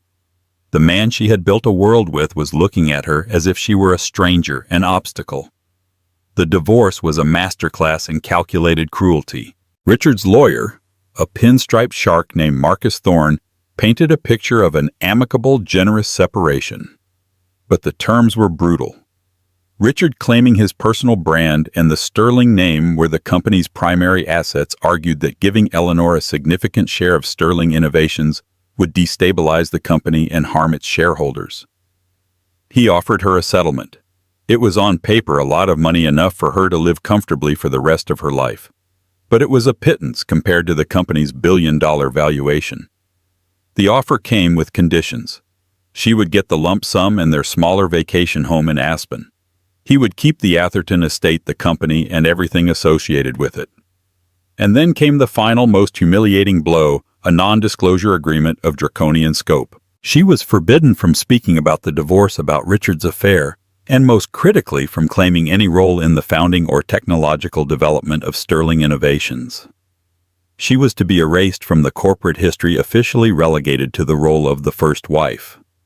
Her own lawyer, a kind but outgunned family law attorney, advised her she could fight it. "Eleanor, we can drag this out. We can prove your contributions." But Eleanor was broken. The fight had gone out of her. The public humiliation, the thought of having her life and her husband's betrayal dissected in the press, was more than she could bear. Her children were caught in the crossfire. Leo, her eldest, was captivated by his father's charisma and seemed to swallow the narrative that this was just a sad but necessary evolution. Chloe, however, saw the raw pain in her mother's eyes and was furious, refusing to even speak to her father. The family was fracturing, and a long, ugly court battle felt like a final killing blow. So she signed. She signed away her past, her contribution, her name. 2 weeks later, movers were at the Atherton estate. Eleanor walked through the cavernous rooms one last time. The house, once a symbol of their shared dream, now felt like a mausoleum. Her lab at Sterling Innovations, a place that had been her sanctuary, was already being repurposed. Richard, in a gesture he probably thought was kind, told her she could take any of her personal effects from the office. She took only one thing, a box of old leather-bound notebooks from the garage days filled with her frantic scrawled equations and preliminary research. He didn't even notice. To him, they were just dusty old relics of a past he was eager to shed. She moved into a modest condo in San Jose, the anonymity of the sprawling city a comfort. The news broke soon after. Titan of industry. Richard Sterling. Divorces. Wife of 25 years. Steps out with new love. Isabella Rossi. The articles painted Richard as a man rejuvenated, a visionary embarking on a bold new chapter. Eleanor Vance. They used her maiden name, as she was no longer a Sterling, was a footnote. The world celebrated Richard's new beginning, and in the quiet solitude of her new, smaller life, Eleanor Vance was left to grieve the end of hers. She had lost her husband, her home, her life's work, and her name. She had nothing left, or so everyone, including Richard, believed. The first 6 months were a blur of gray. Eleanor existed in a state of suspended animation. The silence of her condo, a deafening roar compared to the constant hum of the life she once knew. Grief was a physical presence, a heavy cloak she couldn't shrug off. She avoided the news, but the world had a way of seeping in. A glimpse of Richard and Isabella at a charity gala on a friend's social media feed, looking radiant and powerful. An industry newsletter announcing Sterling Innovations' aggressive new marketing push, spearheaded by the brilliant Isabella, now a senior vice president. Each mention was a fresh stab of betrayal. Her daughter Chloe was her lifeline. She would visit every weekend, bringing groceries and a fierce protective anger that kept Eleanor from sinking completely. "He's an idiot, Mom," Chloe would say, her eyes flashing. "He threw away the smartest person he ever knew. You built that place. You did." Leo was more distant. He called his conversations stilted and awkward. He was working a summer internship at his father's company and was caught in Richard's powerful orbit. "Dad says the company's poised for its biggest growth yet." He'd report, a hint of admiration in his voice. "Isabella has some amazing ideas for global branding." Eleanor would just listen, her heart aching for the son she felt she was losing. The turning point didn't come with a flash of lightning, but with the mundane reality of a leaking faucet. A persistent drip, drip, drip in her kitchen sink became the soundtrack to her sorrow. After a week of listening to it, something in her snapped. She wasn't a helpless woman. She was a world-class engineer. She pulled out a toolbox, watched a few online tutorials to familiarize herself with the specific fixture, and methodically, expertly dismantled and repaired the faucet. As she wiped her hands, a sense of satisfaction, a feeling she hadn't experienced in months, washed over her. It was a small victory, but it was hers. It was a problem she had identified and solved with her own 2 hands and her own mind. That small act of self-reliance sparked a flicker of the woman she used to be. A few days later, restless and tired of staring at the same 4 walls, she unsealed the box she had taken from her old office. The box of old notebooks. She opened the first one. The leather was cracked, the pages yellowed. Inside, in her familiar script, was the raw, unfiltered genesis of Sterling Innovations. Page after page of molecular diagrams, polymer chain configurations, and theoretical calculations. She saw the dead ends, the frustrating failures, and then the breakthroughs. It was all there, the intellectual DNA of a billion-dollar company. Richard had dismissed them as relics, but to Eleanor they were a testament. "I did this," she thought, a surge of ownership cutting through the grief. She kept flipping. Tucked into the back of the 3rd notebook was a section she'd almost forgotten about. It was a side project, a theoretical tangent she had explored in the early 2000s. While the core technology of Sterling Innovations focused on water purification for luxury and industrial applications, this was different. It was a concept for a highly efficient, low-energy desalination and purification membrane using a novel graphene oxide composite. At the time, the materials were too expensive, the application too niche. Richard had called it her pet project, a distraction from their commercial goals. "Nobody's going to pay for that, Ellie," he had said. "Focus on the pool filters." She had shelved it. But now, reading her own notes 2 decades later, she saw it with fresh eyes. The world had changed. Water scarcity was no longer a distant threat. It was a global crisis. The cost of producing graphene had plummeted. The technology was no longer a niche hobby. It was a potential revolution. A fire long dormant was rekindled. This wasn't Richard's. This wasn't Sterling Innovations. This idea, this elegant, beautiful solution, was entirely unequivocally hers. The path forward was terrifying. She had the settlement money, but it wasn't enough for the kind of R&D this project would require. She needed investors, and she was a 53-year-old woman with a 25-year gap on her public resume, bound by an NDA that prevented her from even mentioning her true experience. Her first attempts were humbling failures. She set up meetings with venture capital firms in Silicon Valley. She walked into glass-walled boardrooms, a ghost from another era. They saw a middle-aged woman with a theoretical idea and no track record they could verify. "So, Ms. Vance," one young VC in a designer hoodie asked, barely looking up from his phone, "what have you been doing for the last 2 decades?"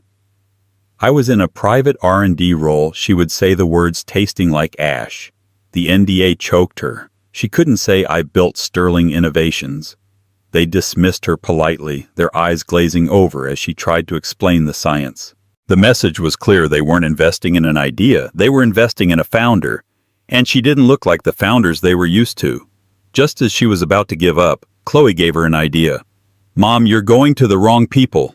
These tech bros want a 20-year-old in a hoodie who talks about disruption. You need someone who understands deep tech, someone who values substance over sizzle." Chloe did some research and found a name: Julian Croft. Croft was a legend, a semi-retired venture capitalist known for his shrewd, often contrarian bets on hard science and engineering ventures.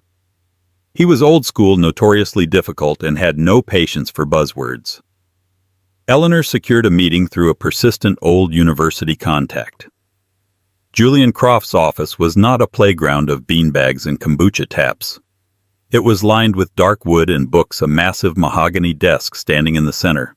Croft himself was a hawk-faced man in his late 60s with piercing eyes that seemed to see right through her. She began her pitch, her voice trembling slightly.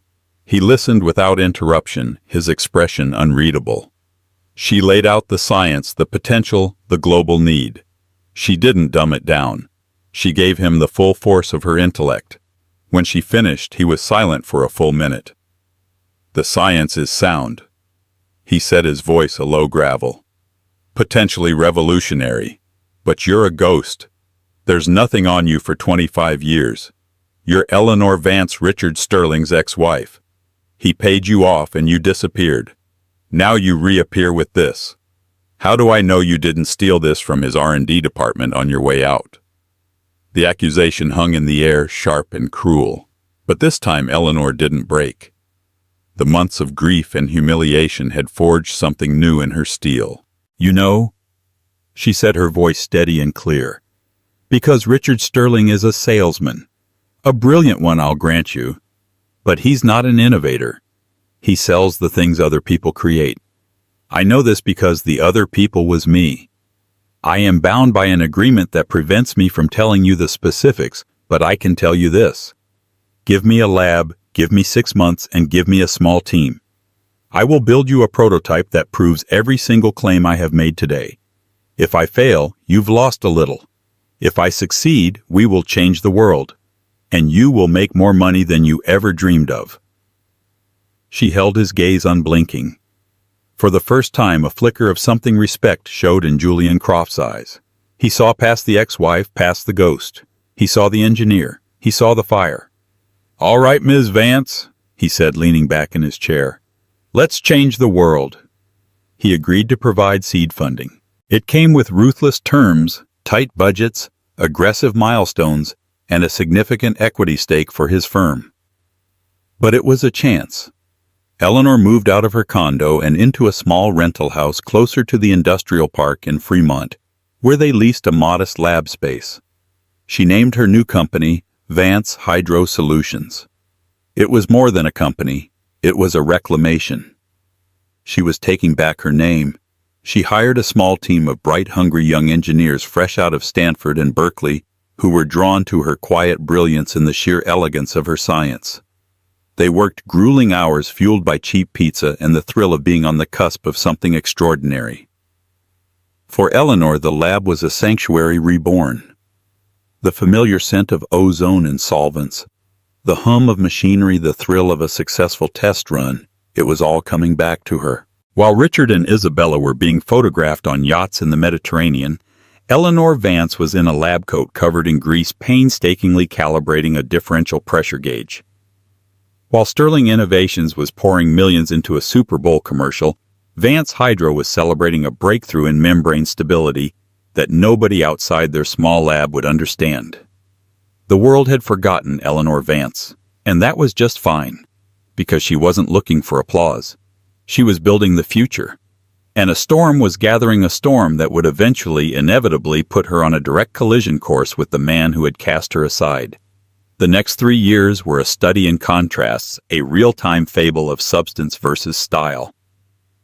The trajectories of Vance Hydro Solutions and Sterling Innovations moved in starkly opposite directions. At Sterling Innovations, the Isabella Rossi era was in full swing. Flush with cash and Richard's adoration, she operated with near total autonomy. Her philosophy was simple.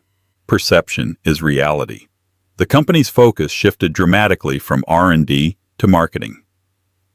The engineering department, once the heart of the company and Eleanor's domain, saw its budget slashed.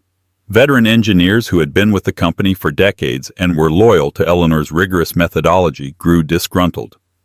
They were now being asked to cut corners, to use slightly cheaper materials to improve margins, to rush testing protocols to meet aggressive launch dates set by marketing. Richard, utterly besotted, saw Isabella's changes as bold and visionary. He loved the new buzz she was creating. They sponsored film festivals, launched a glossy lifestyle magazine, and put their name on a professional tennis tournament. Isabella convinced Richard to acquire a trendy but unprofitable smart jewelry company for an exorbitant sum, claiming it would position the Sterling brand with a younger, hipper demographic. "We're not just a components company anymore, darling," she'd whisper to him over dinner at Michelin-starred restaurants. "We're a luxury lifestyle brand. We're selling an aspiration." Richard, whose own success had been built on the tangible quality of Eleanor's engineering, was now selling a feeling. And for a while it worked. The stock price remained high, buoyed by the constant stream of positive press releases and splashy announcements. But within the walls of the company, the foundation was rotting. A new line of eco-friendly pool filters rushed to market, began to fail at an alarming rate. The Sterling name, once a guarantee of quality, started to become associated with costly repairs and poor customer service. Leo, working his way up the corporate ladder, saw the problems firsthand. He'd bring customer complaints to his father only to be brushed aside. "These are just growing pains, son," Richard would say, waving his hand dismissively. "When you're innovating as fast as we are, there are bound to be a few hiccups. Isabella has the data. Our brand recognition is at an all-time high." Leo saw the data, but he also saw the panicked emails from the engineering team and the growing number of warranty claims. He started to feel a creeping sense of dread. The logic of the company no longer made sense. It was a beautiful, gleaming edifice built on a crumbling foundation. He'd call his sister Chloe, his voice laced with a confusion he couldn't voice to his father. "I don't get it," he'd confess. "It's all about the party, the announcement, not the product." Chloe's response was always blunt. "It's because the engineer left the building, Leo. Dad is a front man and Isabella is a publicist. You can't build things with press releases." Meanwhile, in a nondescript building in Fremont, Eleanor and her small team were quietly achieving the impossible. Vance Hydro Solutions was a place of monastic focus. There were no frills, no marketing department, no lifestyle magazine. Every dollar Julian Croft had invested went directly into research and development. Eleanor proved to be more than just a brilliant scientist. She was an inspiring leader. She fostered a culture of intense collaboration and intellectual rigor. She knew the names of her employees' children. She was the first to arrive and the last to leave, and she was never afraid to admit when she was wrong. Her team revered her. After 18 months of relentless work, they had a working prototype. It was a small, elegant cylinder that could take a liter of contaminated salty seawater and, with the energy equivalent of a standard light bulb, turn it into a liter of pure drinkable water in under 3 minutes. Julian Croft came to the lab for the demonstration. He watched silent and hawk-eyed as Eleanor's lead engineer poured murky water from the San Francisco Bay into the device. Minutes later, a tap was turned and crystal-clear water flowed into a beaker. Eleanor handed it to him. He swirled it, sniffed it, and took a sip. His expression didn't change, but his eyes held a glint of triumph. "How quickly can you scale this?" he asked. That was the starting gun. With Croft's next round of funding significantly larger this time, they moved into a proper manufacturing facility. Their first contracts weren't glamorous. They worked with NGOs to deploy small-scale units in drought-stricken villages in East Africa. They partnered with disaster relief agencies to provide emergency water purification after a hurricane in the Caribbean. The results were spectacular. The Vance hydro units were robust, easy to operate, and incredibly effective.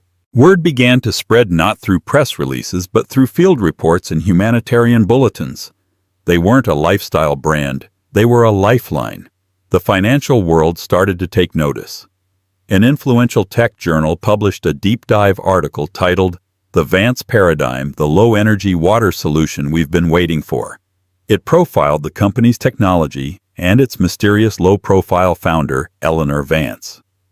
The article noted her complete lack of public history, speculating she came from a skunkworks project at a major defense contractor. The irony was not lost on Eleanor.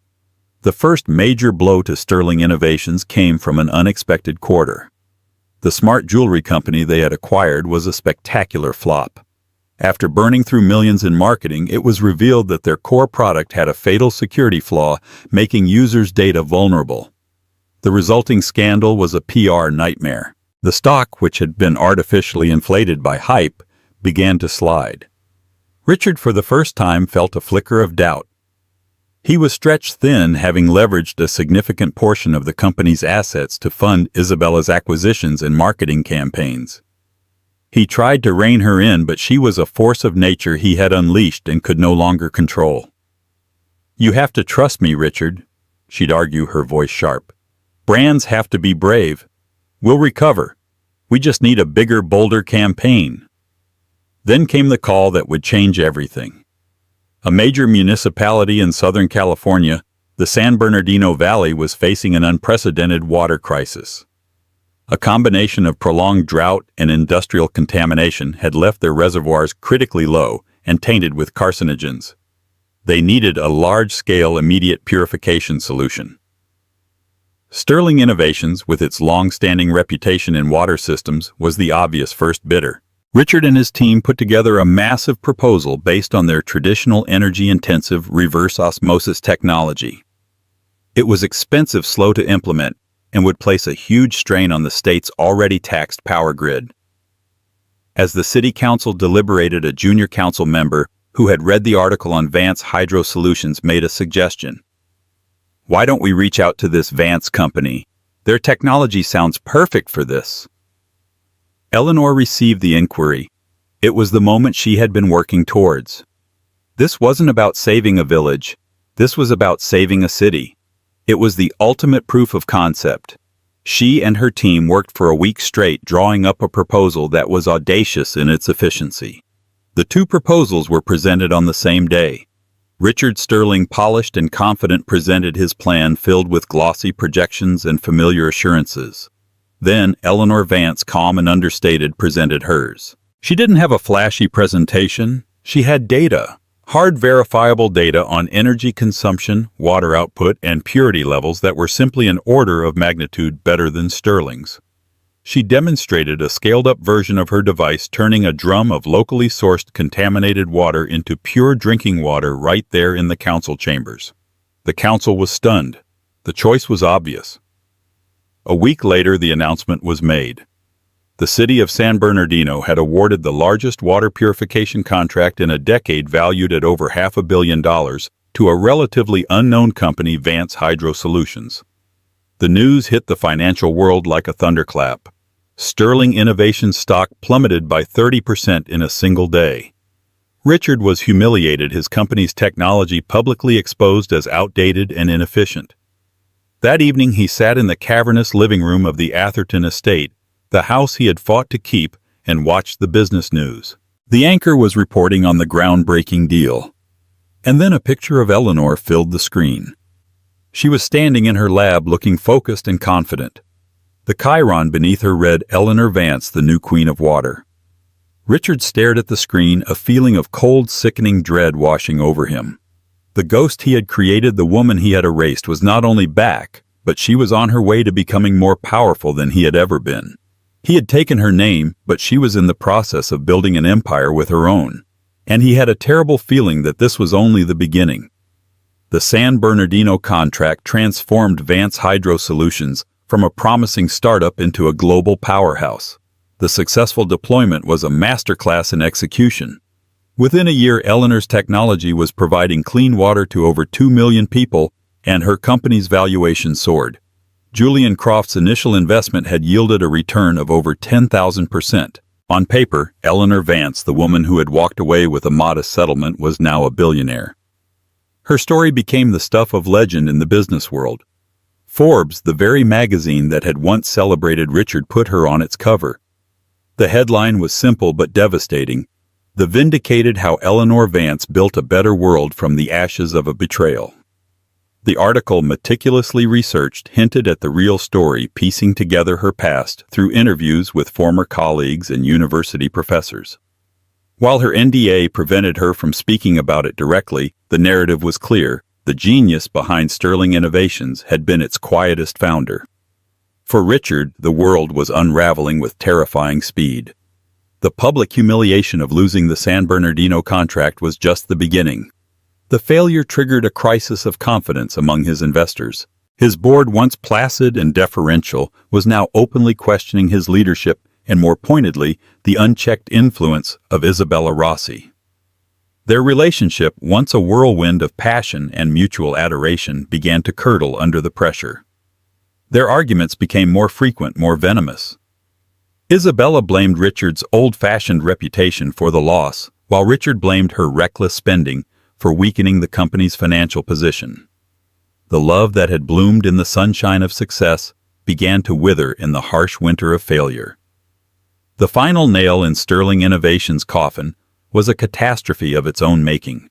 A luxury condominium tower in Dubai, which had its entire water and air filtration system designed by Sterling, suffered a catastrophic failure. A batch of faulty polymer seals, a direct result of cost-cutting measures pushed by the new management, degraded rapidly in the desert heat, leading to massive leaks and a system-wide contamination. The damage was in the hundreds of millions. The lawsuit that followed was even bigger. The news broke and the company's stock collapsed. It was no longer a slide. It was a free fall. The board called an emergency meeting. Richard walked into the room to find not his allies, but a firing squad. Marcus Thorne, his own lawyer, who also sat on the board, looked at him with cold, dispassionate eyes. Richard was ousted as CEO of the company that bore his name. He was allowed to keep his seat on the board, a meaningless gesture to save face, but his power was gone. The board installed a grim-faced turnaround specialist to try and salvage the wreckage. That same week, Isabella quietly packed her bags. There was no dramatic confrontation. She simply left a note on the cold marble countertop of the Atherton kitchen. It was short and unsentimental. She was moving on, taking with her the severance package they had agreed upon in their pre-nuptial agreement, a package that siphoned off a significant chunk of Richard's remaining liquid assets. He realized with a sickening lurch that she had never been in love with him. She had been in love with his trajectory. Now that it was pointing down, she was cashing out. Richard was left alone in the vast, empty glass house, surrounded by the hollow echoes of his triumphs. He was a pariah in the industry he once dominated. He was facing financial ruin from the Dubai lawsuit. His son Leo had resigned from Sterling Innovations weeks earlier, unable to stomach the direction of the company any longer. He now worked for a small environmental nonprofit a world away from the corporate prestige his father had prized. Chloe, of course, had never returned his calls. He was a king in a borrowed castle watching his kingdom burn. It was during this dark period that Eleanor's lawyer, Anya Sharma, a sharp, tenacious attorney who had become a close friend and confidant, made a discovery. Anya had never been satisfied with the original divorce settlement and had on her own initiative spent years digging into the corporate archives of Sterling Innovations, using legal channels to access documents from the company's formation. She called Eleanor to her office. "I think I found something," Anya said, her voice tight with excitement. She spread a series of documents across her desk. They were the original incorporation papers from 25 years ago, along with technical appendices. Richard and his lawyers did a masterful job of building the narrative that he was the visionary and you were the tech support, Anya explained.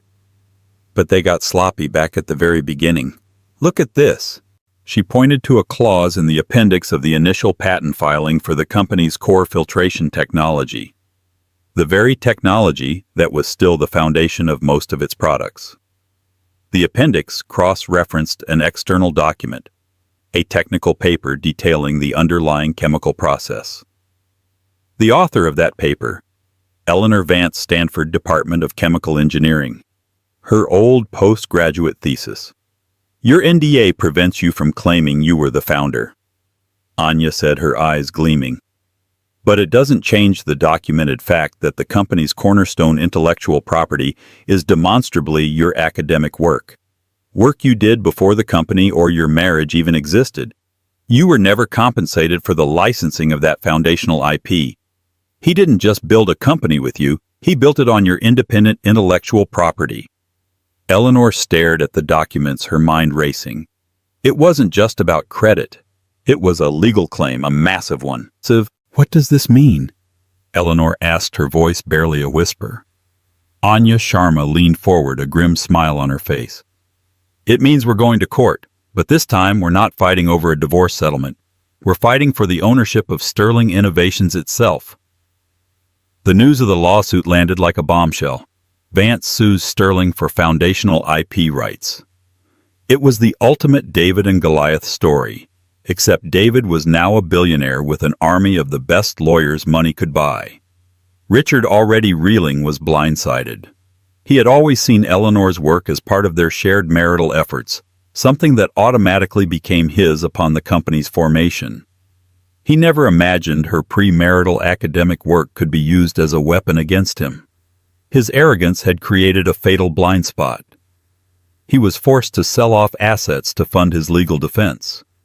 He mortgaged the Atherton house to the hilt. The pinstriped shark Marcus Thorne, who had once been his attack dog, now represented the company, and their interests were no longer aligned with Richard's. He had to hire a new, less formidable legal team. The stage was set for a final brutal confrontation. It wouldn't be a battle between a husband and wife, but between two titans. One was desperate, fighting for the scraps of a legacy. The other was ascendant, fighting for the truth of her own history. The collision course, set in motion the day Richard walked out, was about to reach its explosive conclusion in a California courtroom. The trial of Vance versus Sterling et al. Commenced not merely as a legal proceeding, but as a public spectacle. The Santa Clara County Superior Courthouse in San Jose became the epicenter of the business world's attention. Media vans lined the streets, their satellite dishes pointed skyward like metallic sunflowers, hungry for the light of this explosive story. Every morning the main players would walk the gauntlet of clicking cameras, their silent passage telling its own tale. Richard Sterling, flanked by a new, less formidable legal team, appeared ravaged. The once impeccable tailoring of his suits could not conceal the slight stoop in his shoulders, the deep dark circles under his eyes. His signature charisma had curdled into a brittle defensive anger that radiated from him like a toxic heat. He would stare at the press with a defiant scowl, a king unaccustomed to being questioned by commoners. Eleanor Vance, in stark contrast, was the embodiment of serene power. Accompanied by her formidable lawyer, Anya Sharma, she moved with an unhurried grace. Her attire was elegant, but severe sharp blazers, silk blouses, and muted tones, the armor of a woman who had no need for flash or artifice.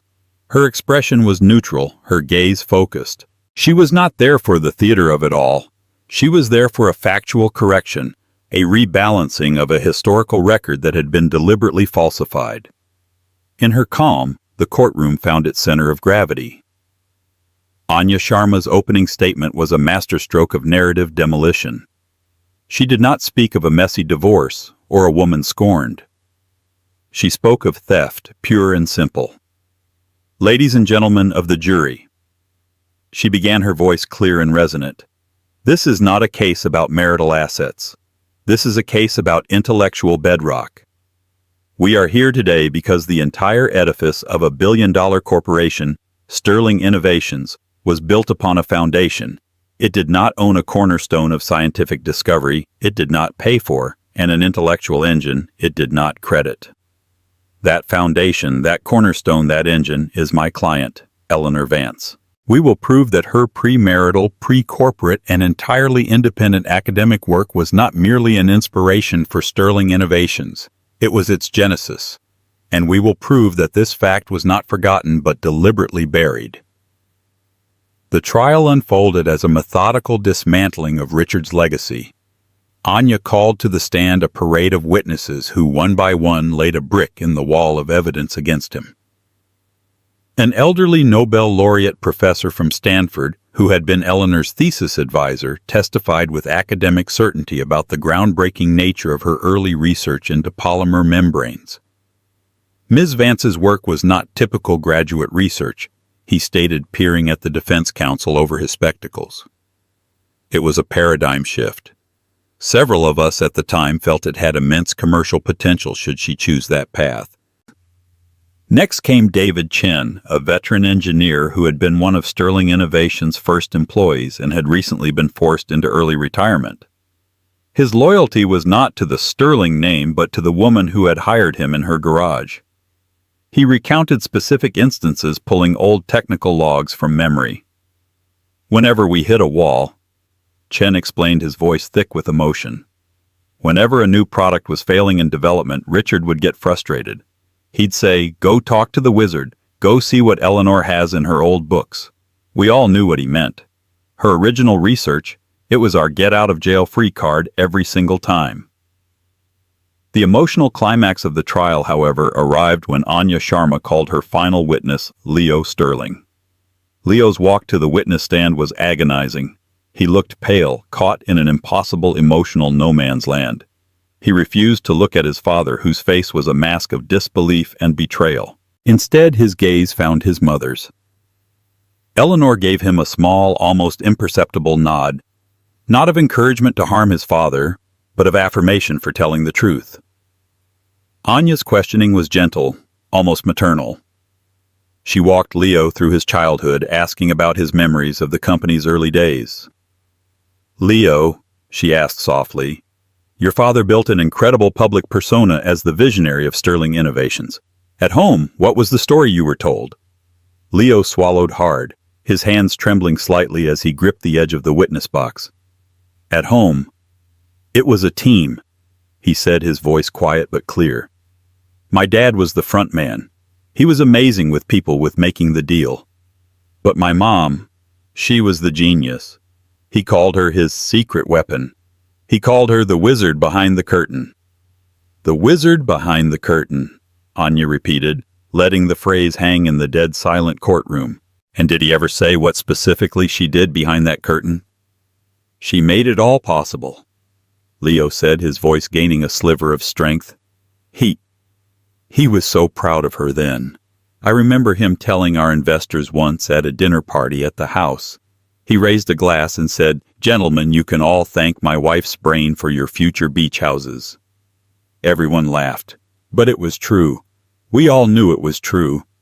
From the defendant's table, a guttural sound of rage erupted. "He's lying! He's twisting my words! She's turned my own son against me!" Richard lunged to his feet, his face crimson, his control completely shattered. The judge's gavel cracked down like a gunshot. "Mr. Sterling, you will control yourself or I will have you removed. One more outburst like that and you'll be in contempt." Richard sank back into his chair, breathing heavily, but the damage was irreparable. The jury had seen his desperate, unhinged fury. More importantly, they had heard the family story, a narrative so powerful and authentic that it eviscerated Richard's carefully constructed public myth. When Richard himself took the stand, it was a disaster. He was arrogant, condescending, and evasive. He attempted to diminish Eleanor's foundational work as academic noodling that he had molded into a viable business. But under Anya's surgical cross-examination, his composure disintegrated. She confronted him with his own words time and time again. "Mr. Sterling," Anya said, holding up a printed email. "This is an email you sent to Ms. Vance on May 12, 2003.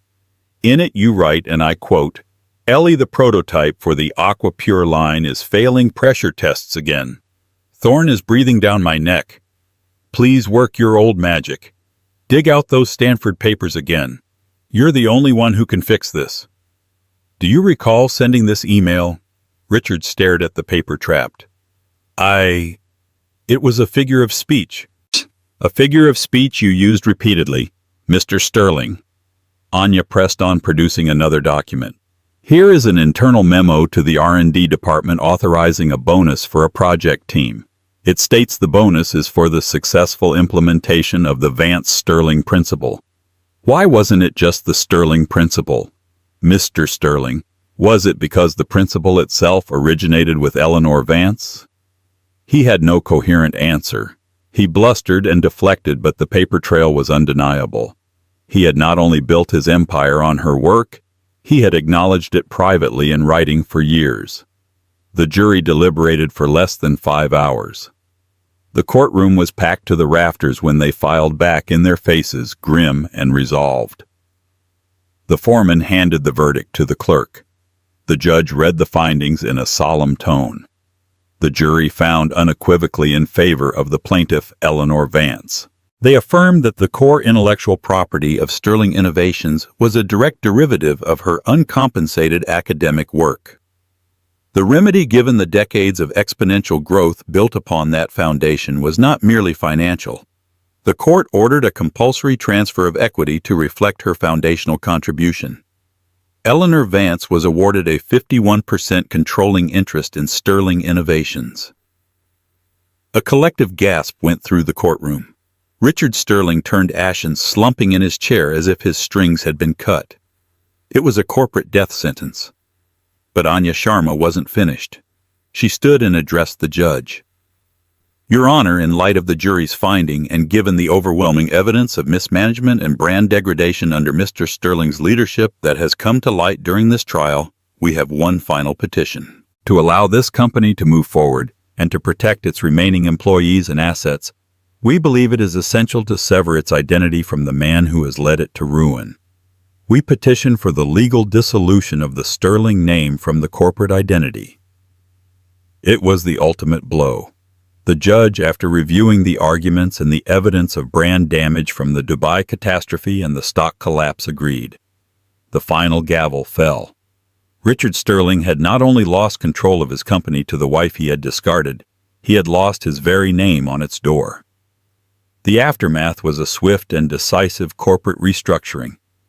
Eleanor, now the majority shareholder, called an all-hands meeting at the company's demoralized headquarters. Standing before the anxious employees, she projected not vengeful triumph, but compassionate strength. She announced the immediate merger of Sterling Innovations with Vance Hydro Solutions, creating a new integrated entity. She assured them that her goal was to salvage, not liquidate. The valuable manufacturing divisions would be retooled, the skilled workforce retained. "This company lost its way," she told them, her voice resonating with authority. "It began to value perception over performance, marketing over making. That era is over. Today we return to our roots: innovation, quality, and solving real-world problems. We are no longer just a component supplier. We are part of a global solution."